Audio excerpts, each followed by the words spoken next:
This podcast is brought to you by the team at New Zealand Trucking Magazine. Remember to get your hands on the latest issue from your favourite retailer or subscribe now at nztrucking.co.nz.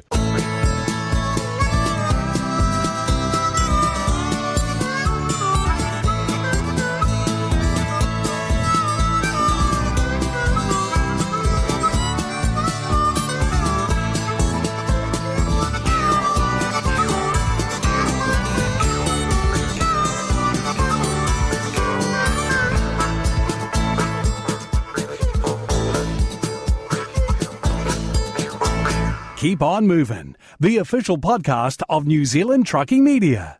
Here's Dave McCoy and Murray Lindsay. It is the Keep On Moving podcast, and it's the Christmas edition. Are you feeling Christmassy, Dave?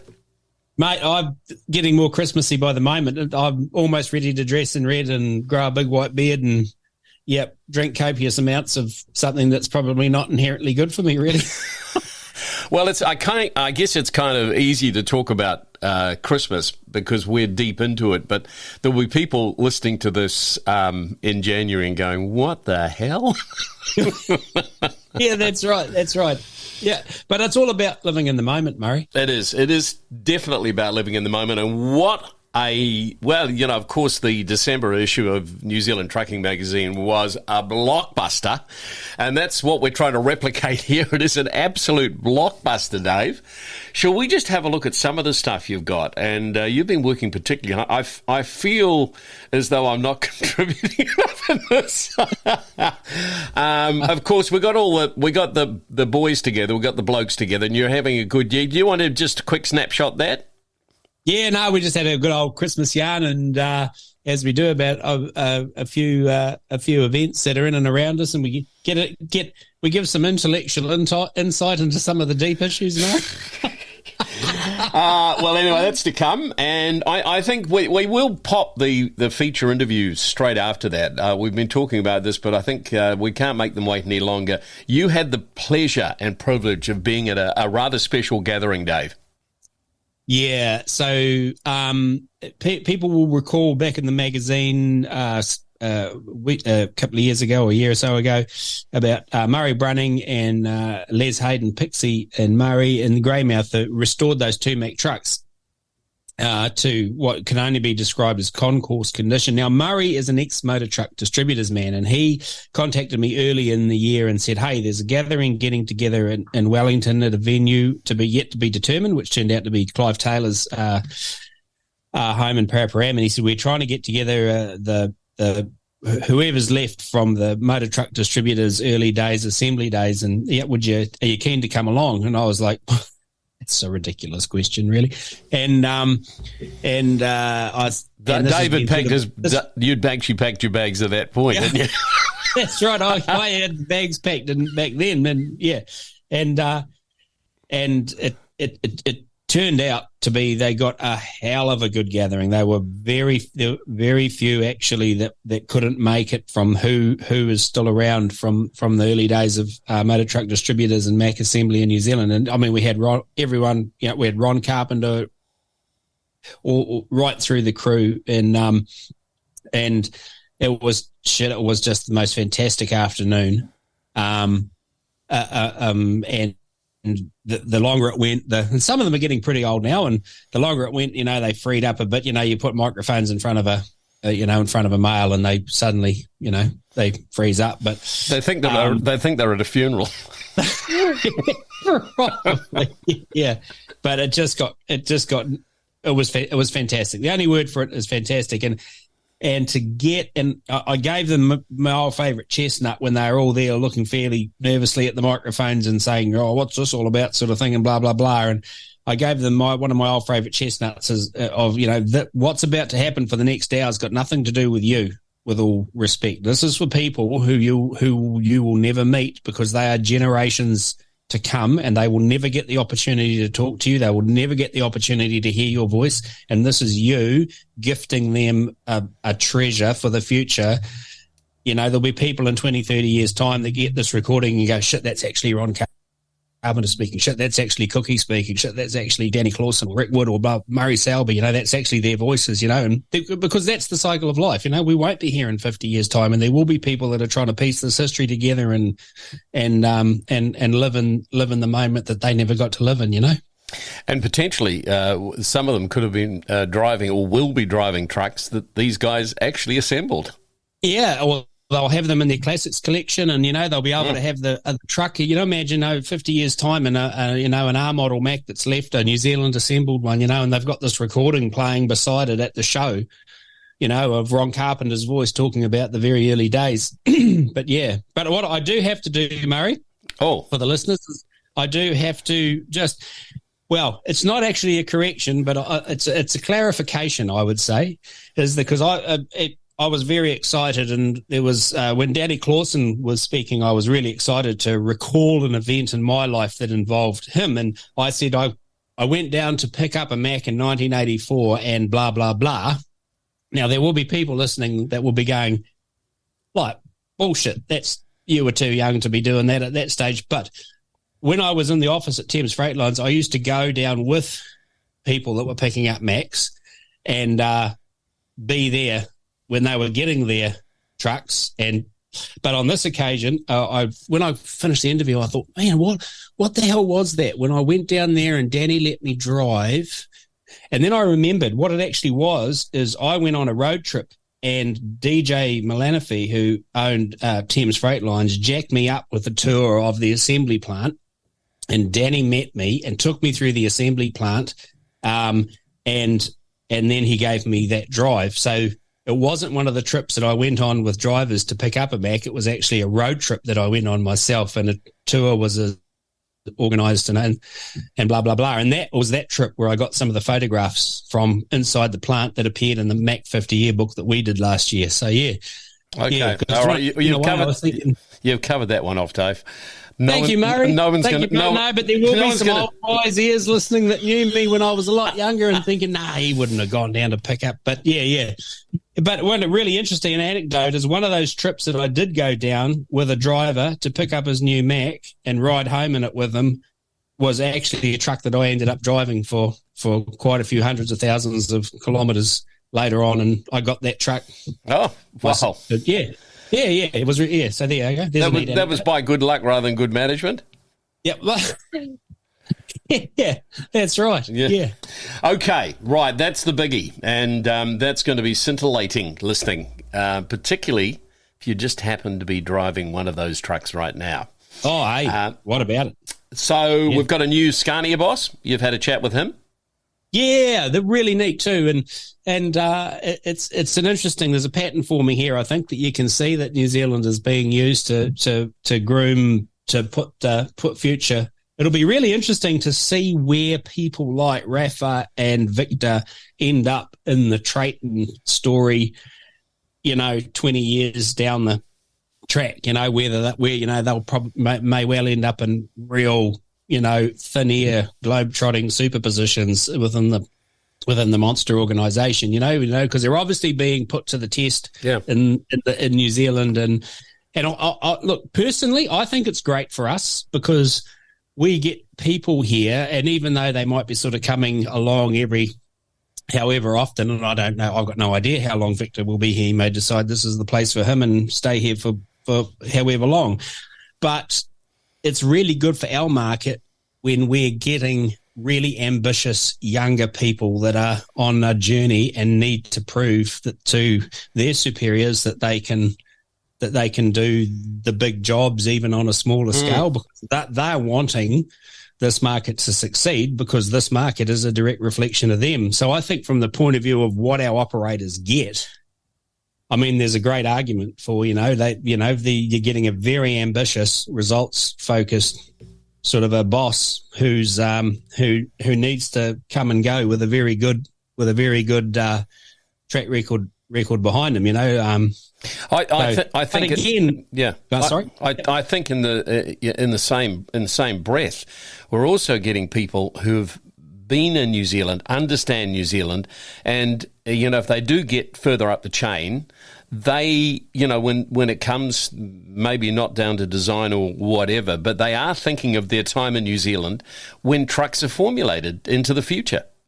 Yeah, that's a very good point. That's a bloody good point, actually, mate. Yeah, and that's going to be more critically important for us going forward than it's ever been when you think of how different the trucks are going to be when the people high up the food chain know our market intimately. Yeah, but they're so, they're really, they're very polished but they have, they must do a lot of SWOT, or they must do a lot. The information chain inside the company about prepping them for what you're coming to, because, the stuff they know about the market when they arrive is always strikes me as being really, it's quite impressive. Yeah, it's quite impressive. Clever, smart human beings. Always great to have them here, eh?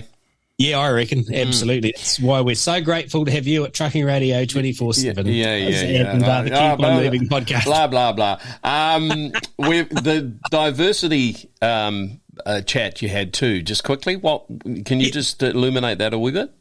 Yeah, absolutely. Yeah, spoke to Billy Clemens out of Aotearoa Transporting New Zealand, and he's the project and policy boss there, and heads up their diversity toolbox. And look, that's something that I wherever you sit on the spectra on this one, we have got a rapidly aging driver workforce. We have got a rapidly increasing freight demand that will be all about trucks.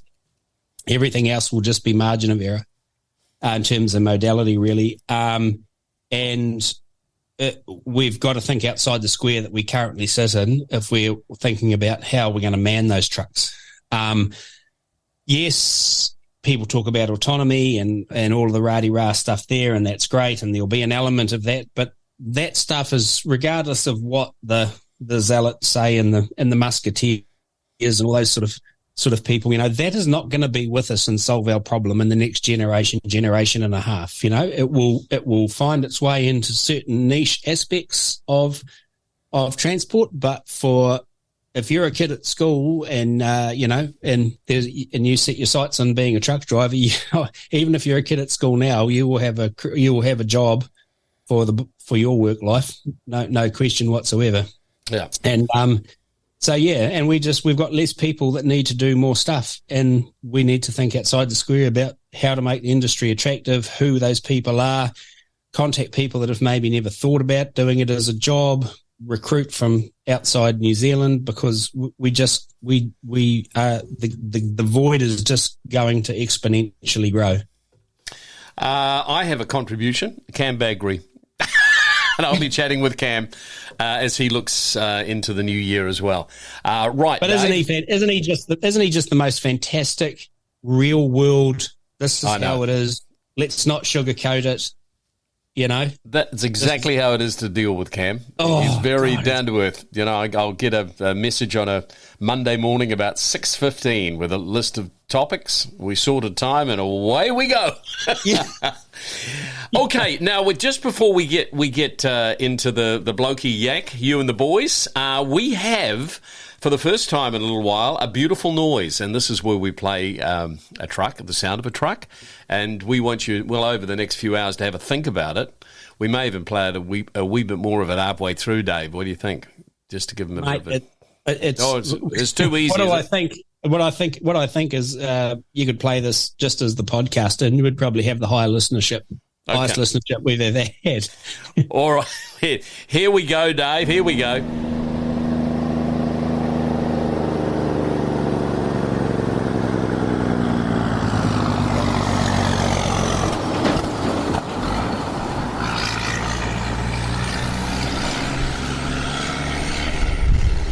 All right, we start getting a bit of wind noise at that point, but that change, is that the giveaway? Those that know the note, especially in the last few milliseconds, will know the note very well, and will have whimsical tears of nostalgia. Oh, wonderful! Let's get this underway, Dave. Let's get this rock and rolling. Keep On Moving, the official podcast of New Zealand Trucking Media. The Keep On Moving podcast, episode 27, and it is the Christmas, December, January edition of the podcast. Who'd have believed that 2023 is the end is upon us? 2023. Yeah, I know. That's Another one for the books. So 2023. Oh, it was. It was so 2023. Exactly. Probably the cleanest year we've had for a while in terms of, like up till then, every year's been affected a little bit by the old... Yeah, the lurgy. By the plague. The lurgy. By the plague. Yeah, no mention of it this year, really. No one gives a shit anymore, eh? Well, no, so. no, they do. Yeah, no, I'm sorry. Take that back, sick people. No, I saw a mask getting around today. Yeah, in the middle of in Orewa, sort of like broad daylight, middle of Orewa, like no confined space, but masked up. So maybe she was protecting everybody else. Maybe she was contaminated. Yeah, maybe. Anyway. Yes, and that was very irresponsible broadcasting on my part to all those people sensitive to the plague and all of its accoutrements that it brings. Yes. Then my extended apologies Yes. for saying things like, if you don't test, you never had it. I never said that. That's also very 2023. That's very 2023. Apologising for everything you say. Oh, sorry, Gavin. I'm sorry, Gavin, for that. Yeah, and Carl. Yeah. Oh, thanks, mate. I appreciate the apology for whatever it was. They, then, who, we. Yeah. They, them. Yeah. Carl. Yeah. Yeah. Yes. Deep South, is that your pronouns now? That you're moving to Invercargill? Is that your... Yeah, there's one thing you got to know when you move to Invercargill, it's your pronouns. Yeah, that's right. Oh, gee, I don't know. This is going south. Exactly. But Far out. You could tell it's the last That's podcast for the year, can't you? unbelievable. Yeah, That is very good. Very Yes, good. Now, yes. you do remember, Carl, for those that don't know, Captain K, happiest man alive, is moving as far south as you can possibly get in New Zealand. Sorry to the people of Stewart Island, I'm saying sorry a lot today. He's going to Invercargill, which is not as far south as you can move in New Zealand, but it's a long way. It's a long way. You still need some sort of civilization. Isn't it the world's most southern city? Yeah. It is, isn't it? Yeah. No, it's definitely ranks there. That's it. He's coming your way, so if you see him on the side of the road, it's not an apparition, it's Captain K. Yeah. 20 years in the making, this move. So there you go, eh? How about that? That's a bit of a milestone. Your citizenship test Yes. for south of the border. Oh, here we go. Do you know what SPATES stands for when you're south of the border? Oh. No, I can't say I do. Okay. It All right, stands for, Yeah. I can't say the second word, starts with P, ends in SS. Okay. Right? So we go beep when you come up to the So superior, beep. enjoyed in great hotels throughout Southland. Oh, there you go. Okay. There you go. All right. What does it stand for if you're north of the border? Well, no, our listenership is valuable to us. Gavin. We can't be apologising that much. We won't get through anything. No, that's all it stands for. It has no other acronym decodings whatsoever. There you go. Everybody just learnt something, I feel. So, and seeing as this is the December-January edition of the Keep On Moving podcast, we're going to make a slight switch, and we're going to talk about the magazine that's about to hit the shelves. Mm-hmm. So the Keep On Moving podcast is reinventing itself. It's hitting its full stride in 2024. So we're going to talk about the magazine that's, by the time we put it together, is at the printers, but about to hit the shelves. Okay, But so we have to do two this month, and we have to talk about November. Yep. The one that's still on the shelves for another week or so. Yes. And what's coming. Mm-hmm. What November, speaking of south of the border, Yeah.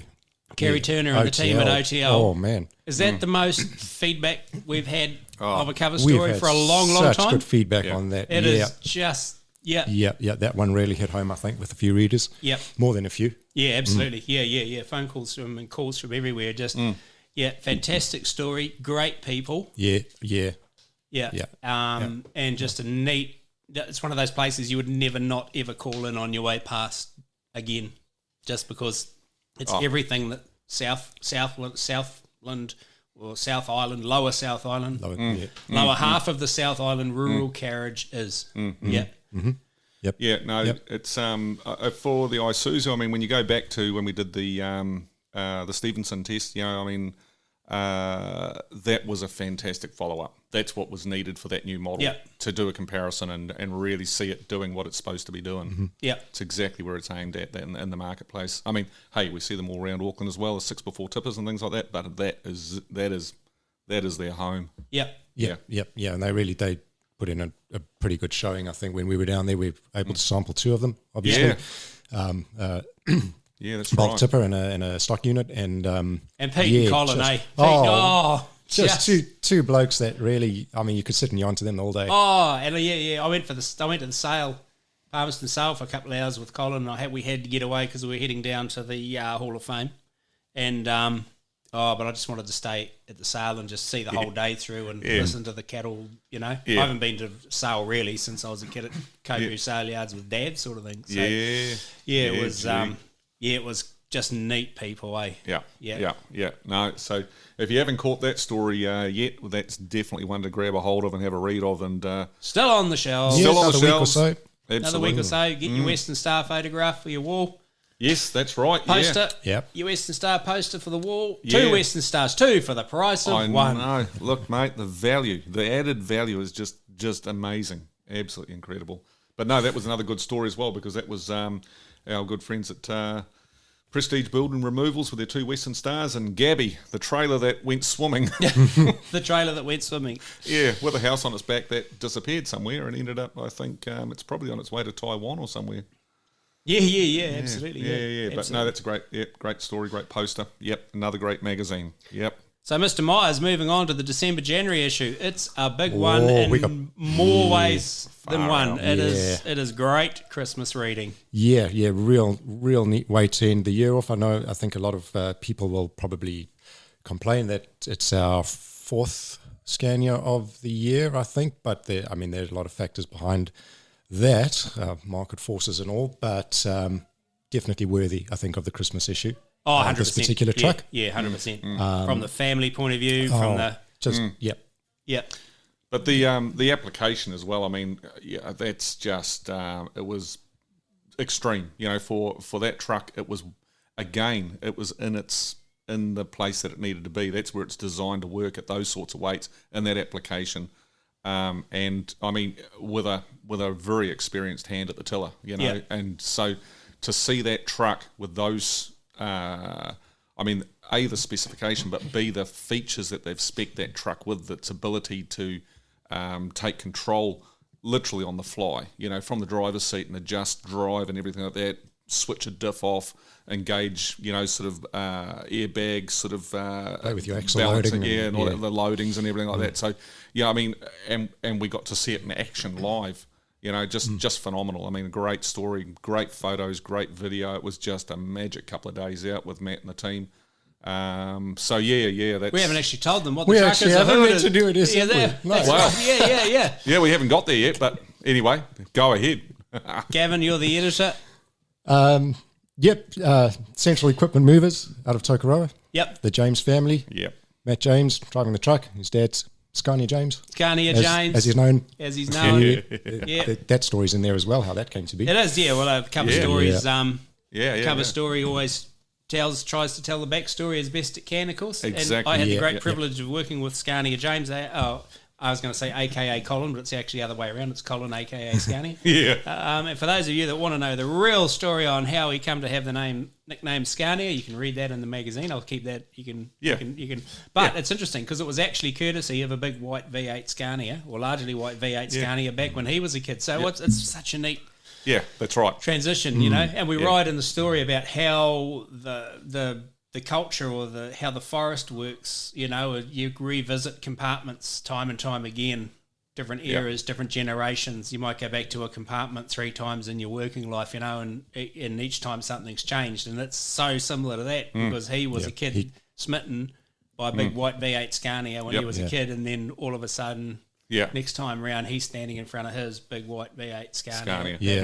That he asked his son to buy. Yeah. It was his turn to buy a truck, that whole succession thing that you get in the, Exactly. Yeah, and, exactly. Neat people. Like, he was great to work with when he did a stint at 10 Provincial Freight Lines, and just, just glass half full. If you have a party and you invite Scania James, it goes up a level in terms of, fun.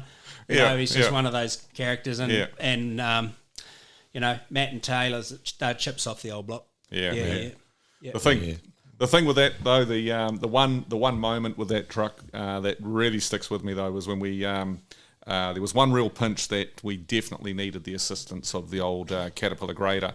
And so hooked up the wire rope. This was in the back blocks. We were 21 k's up into the clouds. Into the clouds, and behind Warrell. But the thing is that so we ended up hooked up to the back of the old grader because they said, look, everything like that, this size has to be hooked up. That's it. That's the way it is. So yep, absolutely. Put the wire rope on, and the interesting thing was that wire rope was only taut probably about 10% of the time as we were following up. It was under control the whole time, virtually. There was just a couple of really gnarly pinches where it really did need that assistance. And it was apparent. But we got to the top, got out to unhook the wire rope. And the bloody grader driver, experienced hand, done it many, many times. His words, it was basically, that was by far the easiest tow I have ever done, and I've done hundreds of them. So, it was a really interesting experience, and to see it in action. So, yep, that's a good one to grab a hold of and have a read of over the Christmas break. Yeah, it good really is. There. Good Plenty of other stuff in there, though. Yes, there is. We've got a top truck. What brand is the top truck, Gavin? The top truck poster. Yeah. Our top truck poster this month is also a Scania. Yeah. So this one's also been a couple of months in the making. So, this one's been many months in the making. Time. I mean, it's the fall of the dice. In the first 2 months of this year, for two magazines, we've got same brand cover, same brand poster. Obviously, February's the Kenworth 100 years and 60 years. So we're going to do that great brand justice by doing that as well. But this one was booked in from about last April. This one was and it's fantastic because two young fellas, two little jokers who are going to be giants in the industry in the years to come. They've just been all over this. Their dad's truck being in the Christmas edition poster. Yep. And do we say who that is again, or are you being very cagey on the contents of the? We not meant to do. Oh gosh, Scott Carring. Maybe we did. Christchurch. Yeah. But it's a. I actually saw that going down the Southern Motorway yesterday when I was coming back from Mercer. So very very tasty truck, looking very sharp. And Kane Scott, he's truck mad since he was truck mad. Yep. Yeah, so that's in there. Yeah, and then you were in Japan a couple of months ago. Yes, I was. I went to the Japan Mobility Show 2023, and that was. So what was that? Mobility scooters that you get around the shopping malls? No. Sorry. Oh God, mate, catch up. Sorry. Is that something else? Okay. Yeah. No, well, they're mobility shows now because not everything's got an engine, as we know. Oh, right. Okay. And obviously that's it's a neat little article. It's a high level coverage of the thing, but it's a neat show because it's very forward facing. Yeah, it's very conceptual. It's very but that also lends a bit of hint of what actually is coming. And I think we will find that battery swapping, based on what was at that show, is going to be a big thing for last mile delivery trucks. That's going to be battery swapping as the way to keep your around town truck going, because it's no use putting bigger batteries on it until its tear weight's that heavy that all you can carry delivers a toothbrush. Yeah. So it's going to be swap batteries, put another load on it, go. Swap batteries, put another load on it, go. So, well, I mean, they're just taking a page out of the old fork hoist market, aren't they? Really, with battery fork hoists have been doing it for years. Absolutely, 100%. Yep.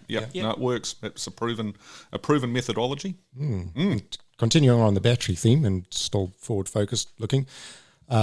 Real big news, actually, just out a couple of weeks ago. The news story's in this issue as well, so we're mentioning it here. The very first electric truck to win the International Truck of the Year title's just been named the Volvo FH Electric. Yeah, that's a bit of a bombshell, isn't it? That is a big call. That opens up the big can of worms. Yeah. Like that is, where does it go from here? And I suppose the reality of that is it doesn't rule out combustion, because we're not always going to combust diesel.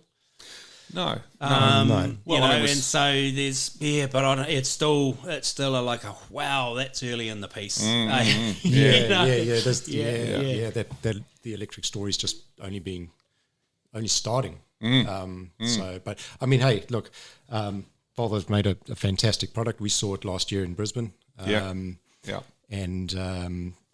obviously their counterparts from the homeland, Scania, just launched their heavy electric vehicles, which also an upcoming story, not this issue, but coming soon. E-Truck's on its way next year. MAN E-Truck's on its way next year. That's right. Yeah, so they're all coming. The interesting thing about the iToy selection is what's really interesting is that there was only one combustion truck in the final selection. Is that 4 right? or 5. Yeah. Oh, So, I didn't know that. and of course, the Innovation Award went to an autonomous project.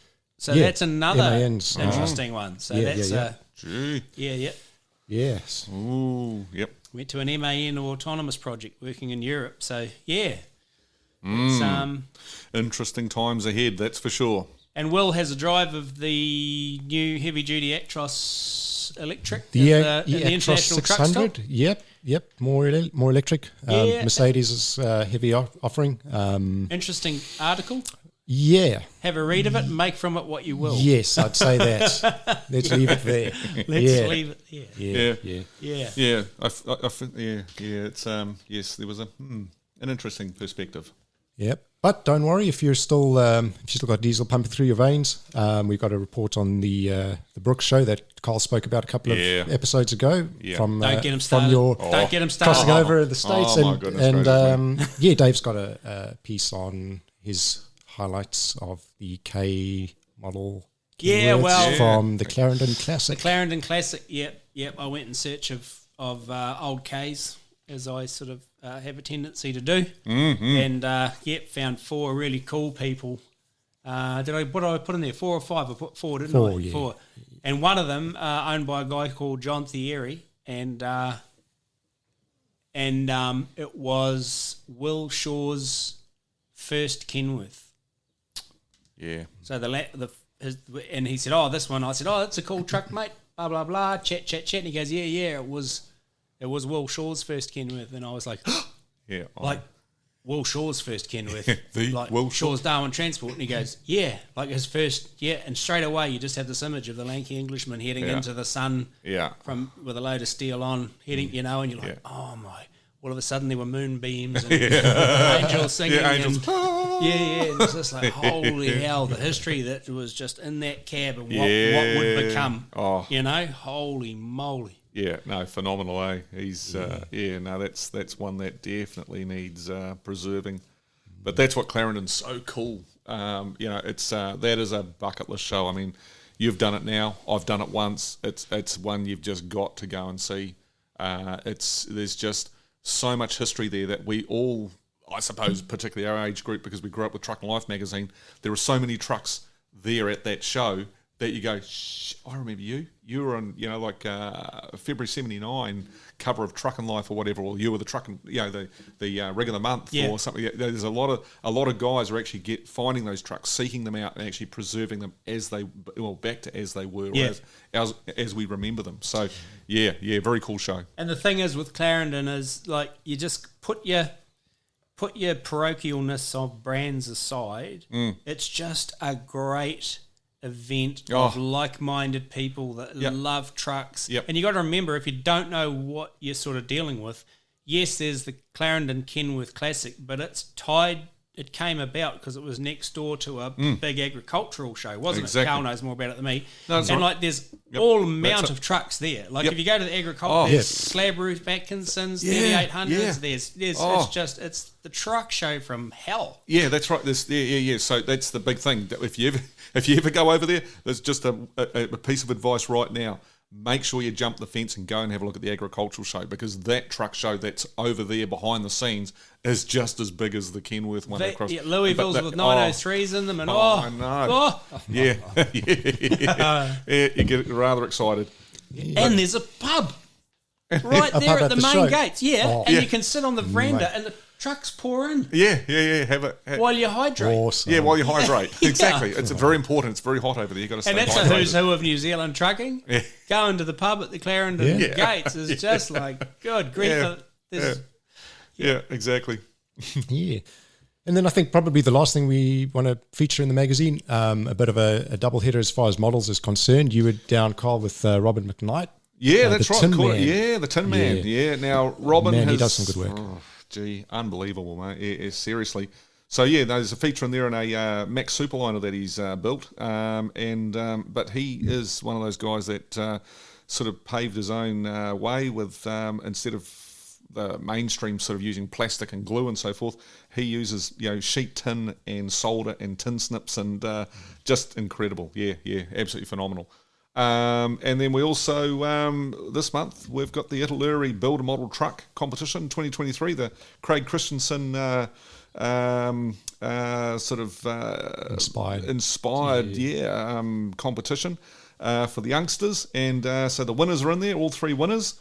With the different age groups, a fantastic array of models again, and the level has gone up another peg this year. It's just incredible. Particularly the over 12 to 18. Yeah. Oh my goodness gracious me! Yeah, a fantastic road train there. So no, there's some good reading at the back of that as well. That road train was amazing. To build the tractor unit and a semi is one thing. To build the first trailer is another thing. Yeah. To build, did he build two other trailers? It's a triple. Yeah, it's a triple. Yeah. But the proportions, that's what got me. Oh, the proportions are unbelievable. Yeah. So no, that's a very, very. Sorry, we got. That's right. Someone's. Hello. Yeah. We've got the domestic pet division. Yeah. It's a very homely show. Yeah, it is. Yes. He's obviously heard dinner come home. He's For everybody out there, that's Coco, the chocolate lab. And of course, just one more thing that I want to talk about is in the magazine is spending 50 years in service in the transport industry is an incredible feat. Spending 50 years in service in the transport industry in the same transport company is unbelievable. And Carl's fellow Southlander, our good friend Ken Bell, did a story on DT King and Ken McLean. And so that's got to be read. That's tip of the hat to a man's dedication to an amazing industry. Yeah, absolutely. Right. Yeah. Moving on. The feature interview this month, courtesy of our good friends, fantastic people at Mike's Transport Warehouse. Yep, that's right. And who own the feature interview and the Keep On Moving podcast. And we've got their latest mailer in front of us. Yeah. Yep. And now, word of caution, everybody, this mailer runs until the 31st of December 2023. Yeah. And of course, this is the December-January issue of the magazine and podcast. Yes. So just be aware that you need to get in fast and get the deals. Get the deals. When I get these catalogues, I always go, I just love those workbenches with lots of drawers and wheels and a built-in bench at the top. And I'm just like, look at them and I go, one day. And drooling. There's two big examples in the showroom available this month. The MTW small workshop benches and the 18-drawer toolkit. 18-drawer, mate. They are red hot deals. If you wanna lock your man's loyalty in forever,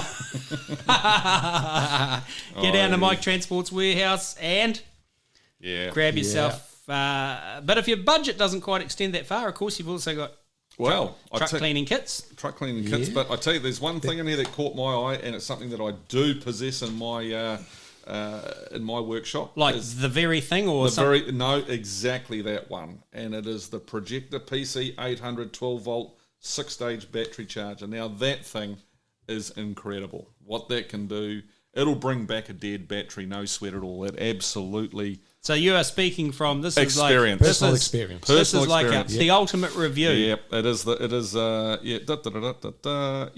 Captain K review of the Projector PC 800. There you go. It has saved your bacon. Yeah, it has. Yes. No. So $275. Look at that. And you see, you look in this catalogue, and if you're a truck person, like I've got more load binder straps But you can never have enough. Like, it's like lipstick to a woman, isn't it? Yeah, well, isn't it? Or to someone that identifies as a woman. I think I need to buy a couple more of those for my trip south. Oh, there's a little pack there. Anchor Premium Load Binder Kit for $140. Oh, I'm off to get one. You know, and Anna would look at that and go, "Oh, God, you wouldn't buy him that for Christmas." It's like, what would you do with another set of straps? And yet, if she did, I'd be like, "Oh, straps!" I know. It's nearly like being given a Matchbox Super Kings truck. When you were 10. Oh, yeah. Oh, yeah. Well, if you had wealthy parents, I suppose. Yeah, and then there's steel wheels, alloy wheels, and it's a veritable treasure trove of things to buy. Narva lights and brushes to clean your Narva lights. Yep. There you go. Yeah. So Mike's Transport Warehouse. Fantastic bunch of people. Sponsors of the feature interview in the Keep On Moving podcast, which is, oh my gosh, hold my head, it's about to explode. Are you going to tell everyone about this? Are you? Are you going there? You're going to make them hang on and wait to listen. Yeah, you've got to hang on and listen to this. This is. We set the bar pretty high for 2024. I don't know what we're going to do to match this, but there was a gathering in Paraparaumu about a month ago of all that they could muster who were available of the original Mack assembly plant crew. Yeah. And right from the start, from the beginning, Ron Carpenter was there at the do, and it was a who's who. I could start to rattle off names, but I'll miss someone and feel bad. And but I mean, they were there. I don't know. There was a couple missing, but not many. You know, and they just started recalling the story from sort of the beginning, and I just set the microphone going and passed the microphone. They were a little bit, they were a little bit tentative at first with the microphone, but once you get them going, once they they were away. Yeah. So please stay tuned. Listen to that podcast as you're driving along or in your hammock. It's just. In 30 years' time, having those voices on record will be I was just going to say, to get so valuable. To get the invite to go along there and record that was gold. Huge thank you to Murray Brunning and Pixie, Les Hayden from Greymouth, the Mack Restorers Extraordinaire, and who Murray wised me up to it and said, come down and bring your machine with you. And what a valuable treasure. Yep, that's exactly it. Yeah, so there you go. It's been... we got a government. Well, yeah, I was just going to say, it's been an interesting couple of weeks, hasn't it? We've finally got a government of sorts. They're getting there. Yeah. They're pulling it together, sort of. Yeah. So I hear Winnie's... Well, he's out of the gates already this morning. He's already given Chris a bit of migraine this morning. What is it, second day in back? Yeah, I know. Yeah. That's, oh my Lord, that says watch this space. But we have got a government that is a bit more sympathetic to our needs and has a bit more of an idea about how the country operates. You need trucks to get shit to shops. Yep, that's what we're very, very fortunate with. Bloody hell. You know, the whole too many trucks on the roads thing, and yet, like, here and in America, like the Black Friday sales were records. Yeah. Records. Yeah. Like, you can't stop complaining about too many trucks on the roads. Yeah, when you want to buy shit. When the Black Friday sales are record breaking. Yeah. Like, do the cells not meet? Yeah, you know, it's entirely up to you, people. Trucks are a response to demand. If you demand it, they will deliver it. They will deliver it. Exactly. Yeah. That's exactly it. Yeah. You don't want to, they don't want to turn up to Noel Leemings and look at empty shelves or the warehouse or whatever. You know, they want to see the stock there. Well, the stock only gets there one way. So, yeah. And it's no use resenting them and letting the roads fall into a cesspit of hell. Exactly. It's just, it just boggles my brain. But but we've got a government that's a bit more sympathetic and a bit more understanding about the mechanisms of the economy. Yep. And let's see what happens. Yeah. What happens in the coming months, hey? Yeah. No, it's going to be really interesting. But I mean, on that note, I mean that's at sort of full blown sort of country government level. But here we are in Auckland government level. They're talking about an interesting concept as well. Oh, congestion charges. Hey. Ooh. Yeah, it's going to be interesting to see how that works. Well, the problem with congestion charges with me is, and conceptually, I'm not opposed to them, especially if they keep a lane open for freight and trucks. Yeah. Right. But the problem with congestion charges in Auckland and every New Zealand city you can think of, maybe with the exception of Wellington, is you've got to have a viable alternative that works for the people to use. Yeah. If you're going to charge them $5 a morning to come to work, then the trains better be like Tokyo. Yeah, that's right. They better be running every 7 minutes Yeah. and never miss a beat. Yeah. And bus, the thing with New Zealand is there's nothing, there's no end or. Take your car and pay $5 or go on the what? Hang glider? Yeah. Yeah.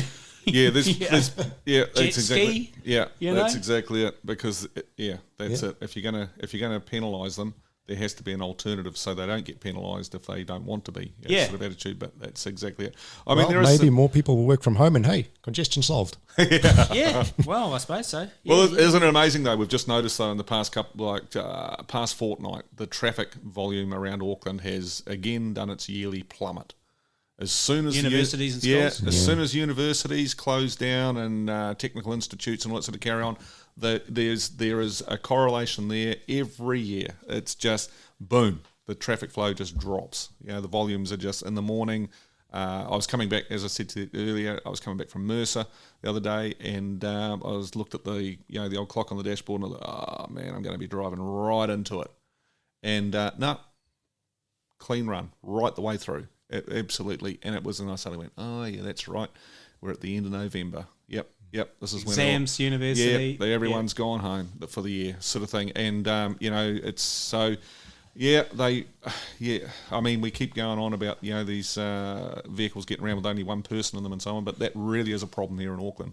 So if they can squeeze those out of the cars and get them using the public transport, if they can provide public transport for them, well then maybe we will get around the city a little bit easier and so on. But on that note, I won't really have to worry about it too much in Invercargill. No, you won't. So here it is. You heard it first on the Keep On Moving podcast. The great socioeconomic revelation is if you want to reduce congestions in the cities, don't build schools or universities. That's it. Yeah. Exactly. Yeah. Or give them some kind of incentive to get on the bus or in the train or something. But so there you go. So that's governments, mate. Where would we be without them? And we had the little glitchy in the middle of the month that's being tended to at where a bit of I don't know what you'd call it, an oversight when they put the HPMV together, maybe, where they didn't sort of apply the low category over-dimensional rules to the HPMV trucks, and so that was called out during the month and created mayhem, which is being addressed and looked leniently on until they get it sorted. But here's the thing for me is on this one is we're not getting in our heads the magnitude of what's coming towards us that we have to deal with in terms of regulatory environment and a compliance environment. Like this should have been invisible. Truck gets pulled in over width on HPMV. Oh shit, okay, what do we have to do to fix this? I talked to someone who knows the inside workings of the mechanism and they said that's a 4-day fix on the quiet. Fix it, put out a memo to people. This now applies to this. We've got more shit to worry about than this. We've got a whole generation of alternatively propelled trucks with heavier axles at heavier tier weights and weird dimensions coming towards us that we have to deal with on screwed roads. But no, it gets blown up. Like, yes, okay, by the letter of the law, that's what happened, but that brings just about every rural carrying truck, particularly in the bottom island, to a standstill. Because they can't portacoms, they can't machines in Gypsy weekend when the farmers are moving. The mildly overwood stuff's on them all the time. So you've instantaneously just brought the entire national fleet, rural fleet in particular, to a halt. Trusses, things like that. Just go, oh shit, we made an oversight there. Just fix this on the quiet, put a memo out, blah blah blah. But would I be right in saying that it's amazing that it's taken the better part of a decade to come to light? Because HPMV's 2014 that was introduced or something? Yeah, well, it's like the rules of rugby, mate. Not every, it's a big book. Not everyone, I thought we'd get through one podcast without the rugby being brought up. It takes a propeller head to know. But the thing that I always, the thing with me is like, and I'm going to open up a terrible rabbit hole here, is like, regardless of what your personal belief is, just put all that aside. What you think it is and what you think it isn't, and whether or not you believe in it or whether or not you don't is irrelevant. what we're doing in the world at the moment, what everyone's frenetically developing in terms of the alternative propulsion and all of these things, they are doing it evidently, and I'm trying to keep away from that's all a load of bullshit, because that's got nothing to do with what I'm saying. The reason it is happening is to preserve, evidently, the planet's capacity to keep us alive. It's not politics, it's not governments, it's not borders, it's not religion, it's not wars, it's the planet's capacity to maintain the amount of people that it supports. That's what is evidently at stake. That's why all of this stuff. So that should be written on the wall of every regulator in the world who's got a bent about, bureaucracy and being anal. This is happening because the planet may not be able to sustain us. Right, and now work from that. What's the priority? Is that the priority? A truck that's got a hay baler on that's 5 centimetres too wide? No, it's not. That's a load of shit. Get rid of that quickly and get on to the stuff that we need to. Yeah, and you and I, Dave, were at the Teens conference just a month ago. In fact, it was probably only a couple of weeks ago. And it's just like you say, what's coming towards us is just game changing from the vehicle perspective and the legislation perspective. And there's a shitload of groundwork to be done. Yeah. But then the thing is, then as we just highlighted just before, it's that, it's like at the railway crossing and the bloody train's already there sort of attitude, because as we've just said, Volvo's just taken out Truck of the Year, and electric Volvo's taken out Truck of the Year in Europe. So here we are, we're still talking about 5 centimetres oversize on a hay bale or something like that. It's like we've got some bigger fish to fry. We've got some enormous fish to fry. And that. I mean, how many times did that come up at the Teens conference as well? We, as New Zealand, as a market, are a technology taker. This is what's happening in Europe. That's a vehicle that's winning Truck of the Year. Yeah. That's going to come down here. Well, it is down here already. That's right. But in numbers soon, in years to come. And we got to be ready for them. We got to be able to. They have to be able to operate on our roads. Yeah. Right. Yep. So they're not quite a few sort of cards to get in order there. Yeah, and it's really interesting because further down the podcast, I talked to Victor Carvalho, the new CEO at Scania New Zealand, and he was that sort of to a certain degree, but I was quite intrigued in him saying that there will probably still be a level of specability that is like I was quite they're going to be square pegs and square holes and we will have no choice, and he was like, no, probably not to that degree. It will be handy if we can get a little bit more uniformity, but New Zealand is a market that will still require a level of adaptability, right? Because he said look at New Zealand. New Zealand is he said exactly the same as Rafael Alvarenga said. In Brazil, everybody buys a G540, 6x4 tractor unit or 6x2 tractor unit. There's just hundreds of them go out the door every day. In New Zealand, he said, and Victor said the same thing. The plethora of spec variation is, and he said a culture can't change that overnight. You can't just switch that off. So he said there will be but yes, it would help if there was a little bit more going forward, something that was a little bit more uniform in there. But you'll hear all that in the conversation. Great, lovely guy, neat interview. Really got on well with him. Really neat guy. Yeah, magic. Yep. So there's some interesting pathways ahead there to be navigated. But then going back to some good diesel. And some good old diesel. He says it with such relief in his voice. I feel as though I need recharging. Let's talk about diesel again. Yeah, let's get amped about diesel. Yeah, exactly. Plug me into currently. No, I can't. Oh no. No, a big piece of red steel with a big piece of diesel underneath. Hey, come on, you did the handover, mate. Rob got his top truck of the year award. Love this day fantastic. Every year. The actual handing over the plaque and Rochelle's painting and Dave Lester there from Power Retreads handing over handing over the voucher for the tyres, and again, Rob and Tanya, we said it last month, I'll say it again, the calls we received, it's in the book again, the calls we received, there was a perfect match for the John Murphy Memorial top truck handover, because they sound like two peas in a pod in terms of people. Yeah. Just neat. And he was everything that people, because I hadn't met or talked to Rob, and so it was my first chance to say good day to him, and it just every single thing that everybody had said he was. Yeah. He was just the loveliest bloke at the handover. We went and had lunch and laughed and chatted and carried on, and just such worthy winners. Bad habit, big red bad habit. Big red bad habit. One very cool piece of kit. Yes, and... hang on, have I got a drum roll here for the next... the next one you got... I don't know if this is a drum roll or not, or is this... Go on, press it. Press it. Go on. See what happens. You ready? I think it's actually a badumps. Okay. Hang on a minute. That's actually probably quite fitting. Let's hope it doesn't end like that. Hang on a minute. Hang on a minute. Let's hope... No.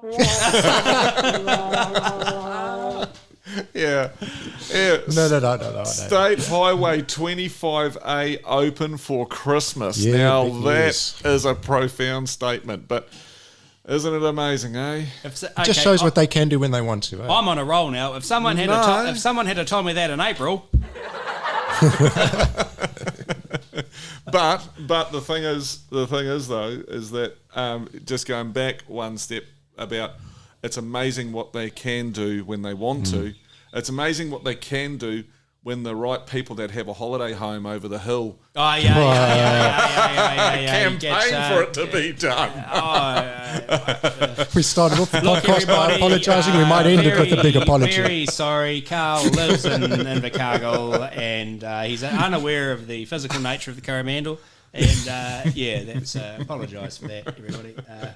I'll tell you what it is. And look, it's not a case of what can be done, because I never ever doubt the builders. It's getting the red tape. Yeah. It's the bureaucrats that got to work between January and March and got the pissing paper signed off and not worried too much about the frog. Well, the thing is that they were able to actually do it all under the emergency bloody power, the Emergency Act, whatever it is that they've got.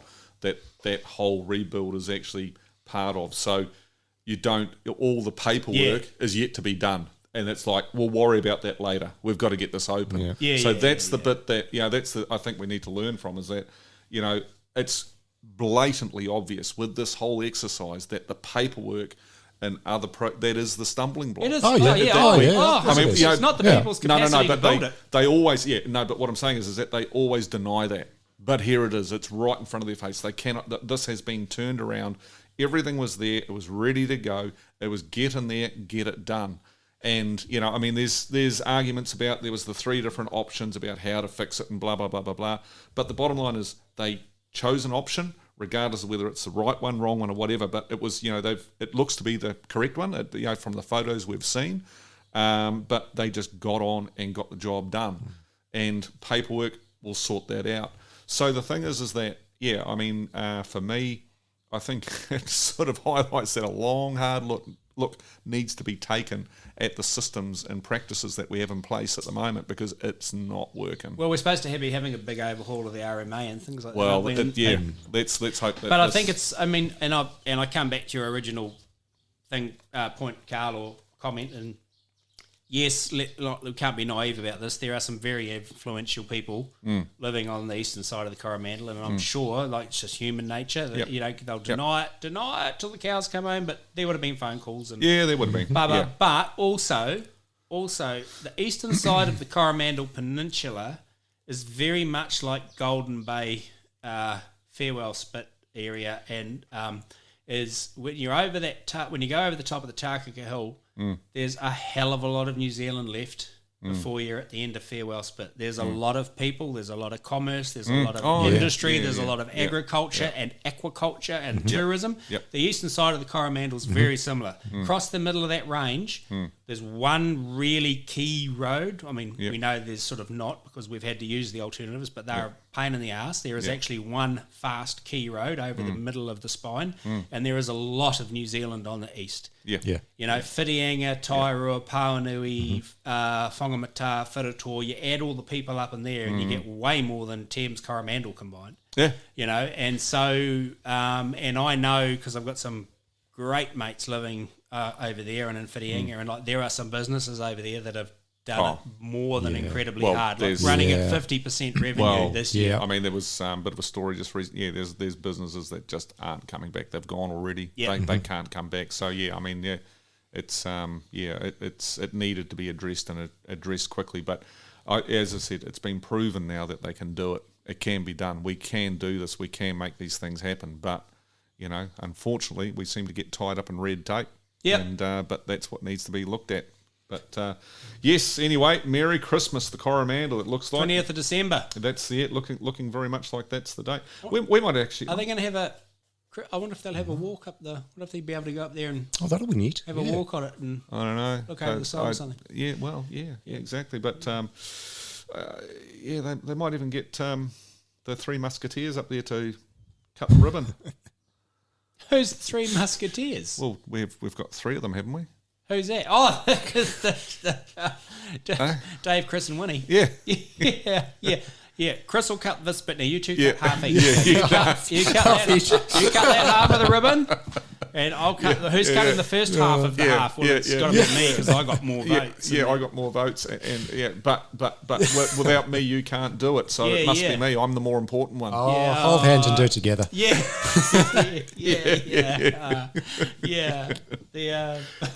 I had a guy who I went, very clever guy, very funny guy. We went to school together right from primary school. He lives in the South Island now, and it's just so cool when we get together. And that he is one of the funniest people that I've ever met. And he called Chris Luxon the human thumb. The human thumb. Yeah. You draw a face on your thumb. Yeah, you've got the New Zealand, Naughty. Naughty. Yeah. He's a lovely man. He is a lovely man. He's a lovely man. And as long as he's a good Prime Minister, it's all we care, right? Exactly. Absolutely, yeah. Get things going and get things done. And Have you spoken to Simeon yet at all? No, I haven't spoken to Simeon Brown yet. I was going to line up Simeon Brown. We need to, in the new year or something like that, we need to. I think we should have a talk to him. We might be able to get him on the Keep On Moving podcast. We may be able to. And the Blokes Having a Yarn section. Yeah. That's exactly it. That would be, because, yes, his predecessor is... he shared some time with us. He did. He shared some time with us. He did, right? At the beginning of his... Yeah. He did. He shared a few moments, several shares, in fact. He shared a lot of time with us. Yeah, that's right. Yeah, that's right. Yeah. I wonder who he's sharing time with now. Yeah, cricket. I think he wanted to be a cricket umpire, didn't he? Oh, did he? Yeah. Oh, right. Yeah, that's going well for him. Yeah. So, There it is. Yeah. That's it. We're going to move on. We're going to go straight from here on. We'll go into the feature interview. Hold on to your hats. It's an absolute... It's the Mike's Transport Warehouse feature interview starring the crew of Motor Truck Distributors right from the start when they and hear the great old stories is coming up very next. We wish you all a very happy Christmas from the Blokes Having a Yarn section. Yeah. Be safe out there and enjoy your time off. Yeah, team, take care, look after each other, and may all your trips over the new bridge on State Highway 25 be safe ones. And we look forward to seeing you all in the new year. Take care, everyone, and Bye. Stay tuned for the Mike's Transport Warehouse future interview with the Motor Truck Distributors crew right from the start. My goodness, you won't believe the podcast that we've got for you today. I am in the residence of Clive Taylor in Paraparaumu, and there's a gathering of the originals from the Mack assembly plant in Palmerston North. I think they're all here. Would it be fair to say all the key people are here on? Or we got, apart from ones that have passed on and left us, all the ones that are still breathing. All the ones that are still breathing. That, of course, as you and will if this gets too rough tonight, they mightn't all be still doing the same. That's exactly. And for those of you that know, you know who that voice was. That was the voice of Ron Carpenter speaking as only he can. I'm going to get them to go around the room now, starting with Ron, introduce themselves, and then I'm going to ask some searching questions that will get this discussion underway. It'll go as long as it takes. We could be here till next Wednesday, I think, as the stories start to flow. And so, Ron, we'll start with you, and then Murray will go to you, and we'll work our way around the room. So, yep, you're first up. Who's here? All right, Ron Carpenter. Wasn't quite sure what this was all going to turn into today, but it's absolutely incredible to have all of these original faces that are here. It brings back all sorts of thoughts, let alone the stories. Excellent. You, good sir. Murray Selby. I joined the company in 1981 and never thought I'd be there for the rest of my working days. Stayed there for 38 years and was lucky enough to head up the Mack brand for about 27 of those years. So very proud of where we went through that time, and a lot of very, very good memories. And again, it's great to catch up with all these good, happy faces today. Excellent. You, good sir. And I'm David Beach. I joined, can't remember when it was, but it was 40 years ago. So I spent 40 years with the Mack product, went over to truck stops on the servicing, and then staff training. So still training for Mack and Volvo product. Excellent. And retired a couple of years ago. So that's me. Awesome. Thanks, David. I'm Vern Marshall. I joined in 1974 in the workshop, and I worked in the workshop doing the servicing for a while, and then I took over looking after all the new trucks as they come off the assembly line, and I had 20 years there. Fantastic. Thanks, Mr. Clausen. Yeah, Danny Clausen. Yeah, I don't know what date it was when I went to Mack Trucks, to be honest, but I know it was all on, and everybody had to get stuck in, and everybody did. And we had a whole lot of good groups, and I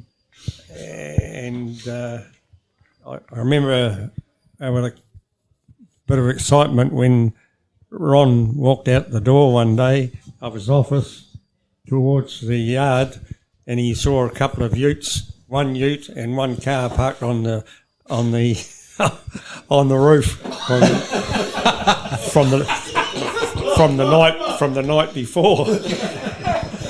So anyway, and it wasn't long after that we tested Ron again.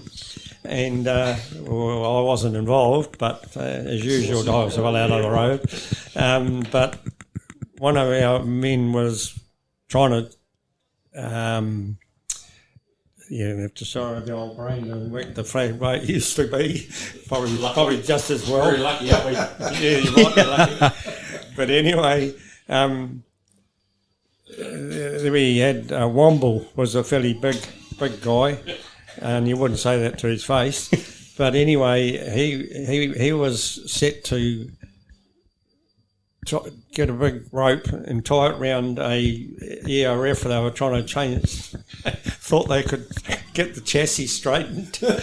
And anyway, when he would, and they kept screaming at him, it wasn't doing enough. He wasn't doing enough, and wasn't getting enough. And then all of a sudden, he was outside, straight through. And anyway, I was sort of thinking, hell, what do we do here? And around the corner comes Ron. What the fuck's happening here? Yeah, I don't know what to say, and neither did Ron, so he pissed off.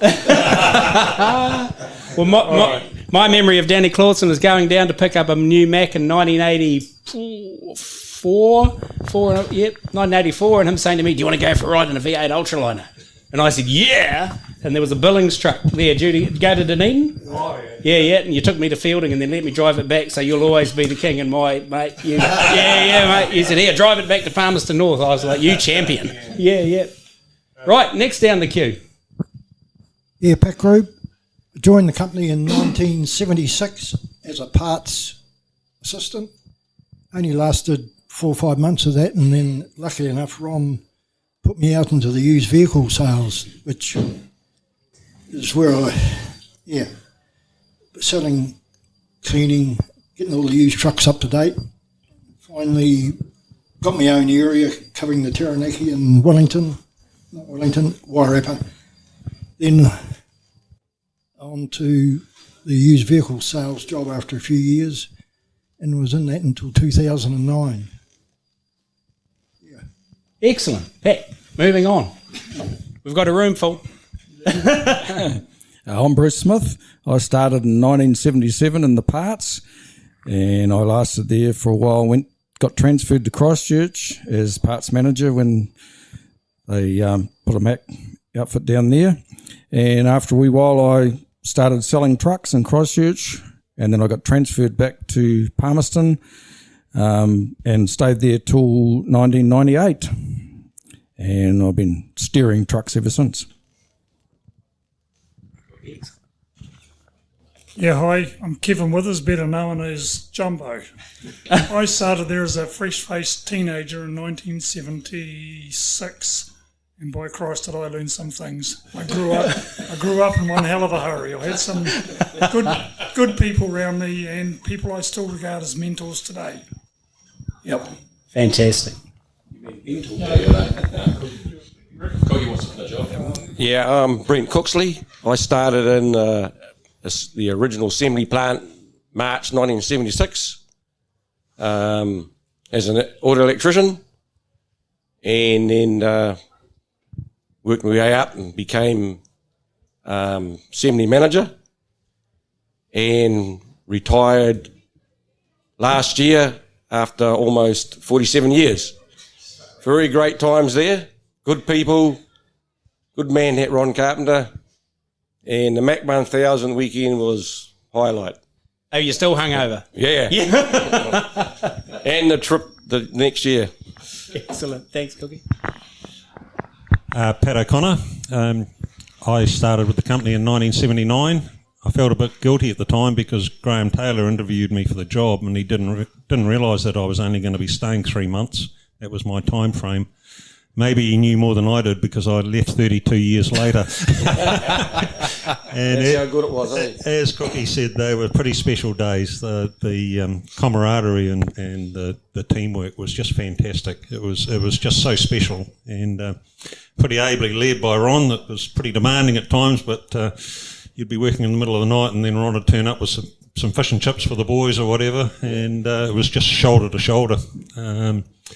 Really special times, and I progressed as a mechanic and finished up with Rick Wood, my colleague, looking after basically travelling around the North Island fixing the Mack trucks as they were sold and occasionally broke down, and I was looking after the South Island. And I'd come to work on a Monday morning with a suitcase of clothes, and because almost inevitably, not always, but almost inevitably, you'd finish up getting on a plane and flying to the South Island somewhere, anywhere from Invercargill to Picton to fix a truck on the side of the road. They're very special days, special times.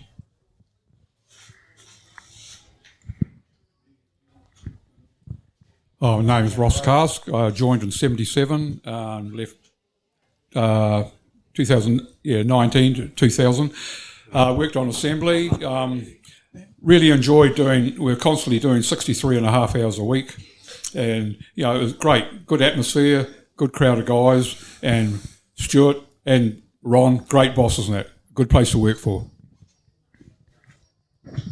Yeah, go Rick. Yeah, Rick Wood here. I joined the company in 79 also. There was quite a few of us, and joined about that time.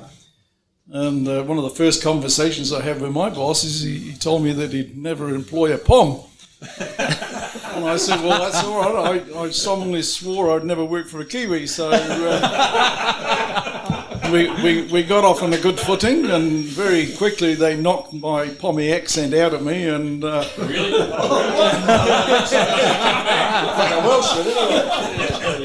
And I'd have to say, bar none, it's the best job I've ever had in my life. I was there like Pat for 30 odd years, and management was next to none.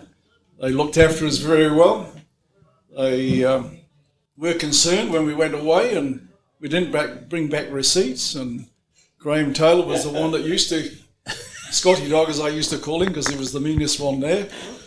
He complained about no receipts on my first trip away, and so I brought back the burger bags the second time and put them on his desk, and he never asked again.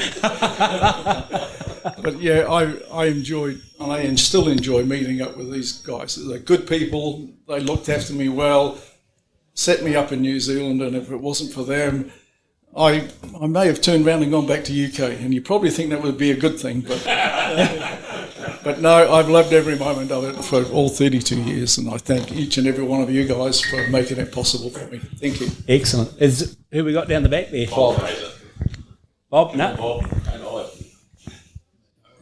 No, right. Okay, Ron, we're going to kick this off. You can all just, if you hear something as we transit through the story, and feel free to grab a microphone. He's a friend now. He's not your boss, so he'll always be the boss. He's always a friend. Yeah, exactly. And I know that feeling because if Dave Millen, if he rings me, I'll answer it straight away, regardless of what else I've got on, because he'll always be the boss. So.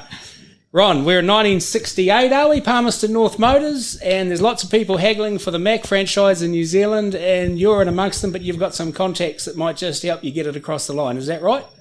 That sounds about the way it happened. It was a very personal thing, and the Andersons, who were big in trucking and vehicles in Australia, one way and another, I ended up in contact with them when they were coming out for various other associated interests in New Zealand, and I think I sold myself without knowing I was doing it about 9 o'clock at one night, sitting in the bloody laundry talking to one of the two Anderson brothers, and yeah, we ended up getting a go. And so Motor Truck Distributors was formed. Yeah, well, Motor Truck Distributors was Palmerston North Motors with a name change. Right. After we got going as Palmerston North Motors, started getting down into the bottom of the South Island, and you were dead. If you're from the North Island, you didn't exist. Yeah. Truly. Yeah, I know, yeah. You're from overseas, and you're one of those bloody wankers, just like Auckland is are now. Yeah. So we changed the company name. Yep. That's how that came about. Oh, okay. Right. That was the genesis. It wasn't another company. It was the same company. Yeah, but that was the genesis for the name switch, was getting into the Southland. It was. Far out. That's awesome. Yep. Okay.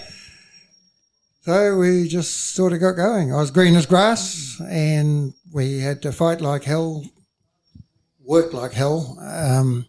In those days, anything that was Britain or British Commonwealth paid 6.25% duty. Everything else paid 45%. And all of that then, after that, was compounded by 40% sales tax. Oh. So Mack Australia worked their hearts out to get 51% Australian content. And I can remember Volvo did that a few years before. That's why all the G88s come out with Venetian blinds in the window. What they didn't bloody have, and no matter how much it cost, it didn't matter. It was Australian content till they got over the line, and then it was 6.25%. Yeah, because it was part of the realm at that stage. So we eventually thought it was there. The Aussies sent all the paperwork. We sent it into customs, and in those days, the government was God. You didn't bloody query. You didn't get grumpy. We did what we had to do, and in the end, the Aussies got grumpy because they hadn't heard. So they sort of forced me to give them a ring. Customs said, I don't know. We'll have a look and ring you back. They did. Rang me back and said, yeah, you're approved. Buffer. Just like that. So Mack Australia had built 3 trucks and couldn't wait, sold them, and built 3 more for Bill Reeves and Graham Manson. And I was naive. I didn't think about paying for them. And they didn't ask. So they just started supplying trucks on current account till I sold them. Yeah. There we went. And away you went. Yeah, that would have been quite handy for cash flow, for supplying them on current account until you sold them. Only ones that were happy with cash flows was enough on Thursdays. Yeah. And so the first 3 came in semi-built up? Well, that was called... it was assembly, but it was bullshit. They had already been built and driven. Everyone else was doing the same. Yep. Nothing was built, being actually manufactured. So, they came in, they'd been knocked down, and we put them back together. Right. So when those first ones arrived, they were like, cab was separated off the chassis? And cab was lifted off the chassis, yep. The axles were out, wheels and rims were out, everything was I think the fuel tanks, bits and pieces like that were all stacked and tied down along the chassis rails. And so where did that reassembly process, for want of a better word, happen? Where did you do that? Oh, we got a shed in Matapo Street, hired Stuart McKegg, who was doing all the truck service, the manager of a small truck workshop at Armadale Motors. Yep. Hired him. He had to give 3 weeks' notice, and these trucks arrived a day after he turned his notice in. So he was working for us while he was working for them, and then coming to do work for us while he worked his time out there. Yeah. Excellent. Yep. And so they continued. So if I'm right, in the first year of the 7 or 8 trucks that were sold, the bulk of them went to Wallings, didn't they? We did 7, and I think probably the next 3 at least went to Wallings. Yep. At that stage in 1972, around about when the first ones arrived, Neil Peterkin put together a trip to the Brisbane Truck Show. Had 40 operators from all around the country. It just was coincidental, not because of Mack. Yep. And when we got over there, Mack Trucks Australia put on a bus.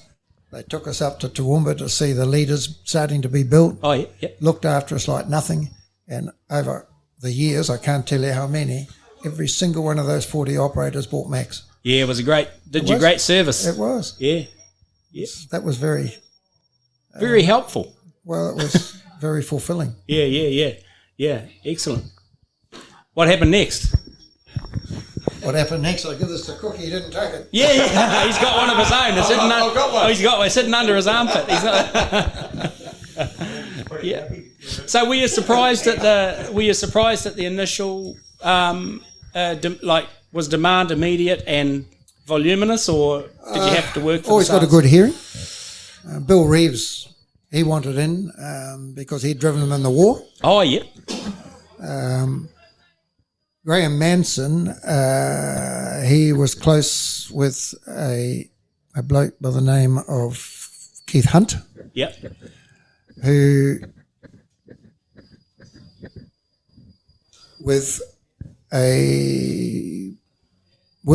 the one of the owners and the accountant from Roadways, the biggest construction company in New Zealand down south at Oamaru, they had actually obtained the Mack franchise because they wanted a new prime mover for Roadways about 3 years earlier, and ended up doing nothing with it. But they formed a company called Nismac Industries, and they brought the first Nissans in. Right. When import licensing was dropped out. Went to bring a Mack in, and Mack said, oh, no, don't bring it in yet. It's the B model, and the new R model's out next year. So they waited for that. And then, oh, gosh, no, don't do that, because this old 256 horse, I forget the model designation, V8 engine is an absolute bloody pig. You can't take that. It'll let you down. So they end up not bringing anything in. And I knew those guys. In fact, I put all the wheels and tyres together on the assembly of the first Nissans that ever came into New Zealand. Right. So it was a bunch of connections. Yeah. Interesting. And the Australia Day floods was a big moment in the early days because it ceased that stuffed us. Yeah.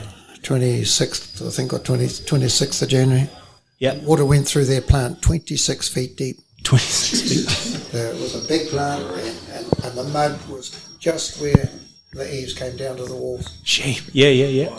Yeah. So we got nothing. We had a good start. We had orders, and sorry, buddy, nothing. We got nothing more there for 18 months. We had to start all over again. And the Yanks by then were in, and oh no, we'll quote you out of America. Well, I said, no. Oh, they insisted. I said, well, you're just not going to cut the mustard. 45% duty. Well, they give us a bloody quote. Drugs were $10,000 each, cheaper than the bloody Aussies were charging. After duty. After duty. Excellent. So, yeah, all boats lead to America. So we went that way and had tin cabs instead of plastic and all the things that came through. But we did had 18 months or more, I think, before your time, wasn't it? About then, with nothing. We'd made a great start. Wallings wanted more. Forest Products had told Wallings, well, replace your fleet or you're fired. They had Leylands that, Yep.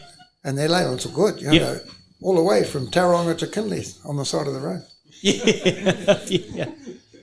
So he ordered 12 more Leylands, and out of consolation gave us 2 Macks.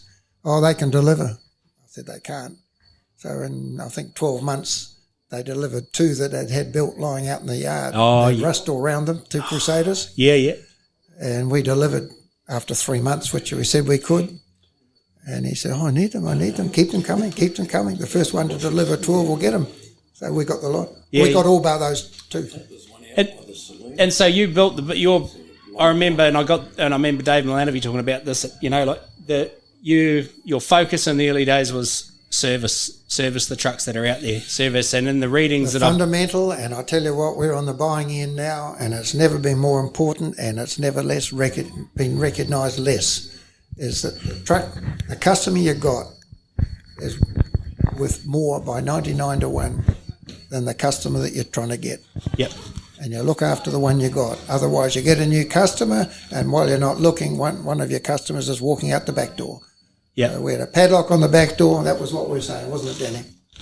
And they just kept accumulating. Yep, because there was stories in early writings that I've read in all of the publications about assembling trucks all week till 10 or 11 o'clock at night in the early days, and then in the weekend going out and servicing the ones that were, and looking after the ones that were working. Well, all sorts of things happened. Yeah, excellent. So 1976 became parts assembly. Yep. And that's the year that you started Cookie. That was first manufacture. Yep. That wasn't reassembly. Yep. So that was get a bunch of parts and boxes and build a truck out of it. In those days, computers produced everything they produced on pyjama paper. Remember that? Yeah, I know pyjama paper. Yeah, that's funny. We've heard it called that before. And the bill of materials for a truck was double-sided pyjama paper that thick. Yeah, is that right? 2,341 part number, such and such washer. Yep. And then at one stage I started looking through that and did a lot of work.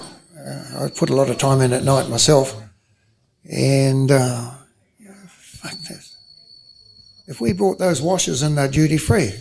If we bought those bolts in, they're duty-free. I had a look, and a third of what was on there, if it didn't come in as part of a truck, because it was an invoice as a truck. Right. It was the invoice. Yes. Commercially, we're getting a third of this truck coming in duty-free. So it took us 2 years. In the end, we got an unpublished concession from Customs, just for us, for duty-free entry. Far out, yep. And then we extended that to Hino when Ford was selling Hinos and we were doing Ford's assembly, and we got unpublished concession for duty-free entry on the Hinos too. And they weren't. It's a win-win. So that 76, you can have a break now. Cookie, that's the year you started. You're walking into it. When did you start the parts assembly, or were you in the transition? I started just before. When I started, the steel cabs were in from America, but they were SKD. That's right, Ron? A few of them. A few of them were. Yeah. And then the first CKDs were the F model. Yep. And Norm Brule at the time, he had just come back from Australia to learn how to right-hand drive the steel cabs for when they came into here for assembly. Yep. So that's when I started, yeah. And we like the boys have said, we used to work like overtime every night, Saturday mornings, get those trucks done. But the culture was the culture made it. You were felt part of it, and you're into it. Yeah. But we did. You got rewarded too.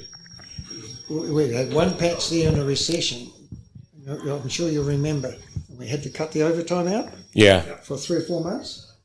And honestly, when we went back to get it together, we couldn't get everyone back because all their wives had gone out to get jobs, cleaning houses, office cleaning. Yep.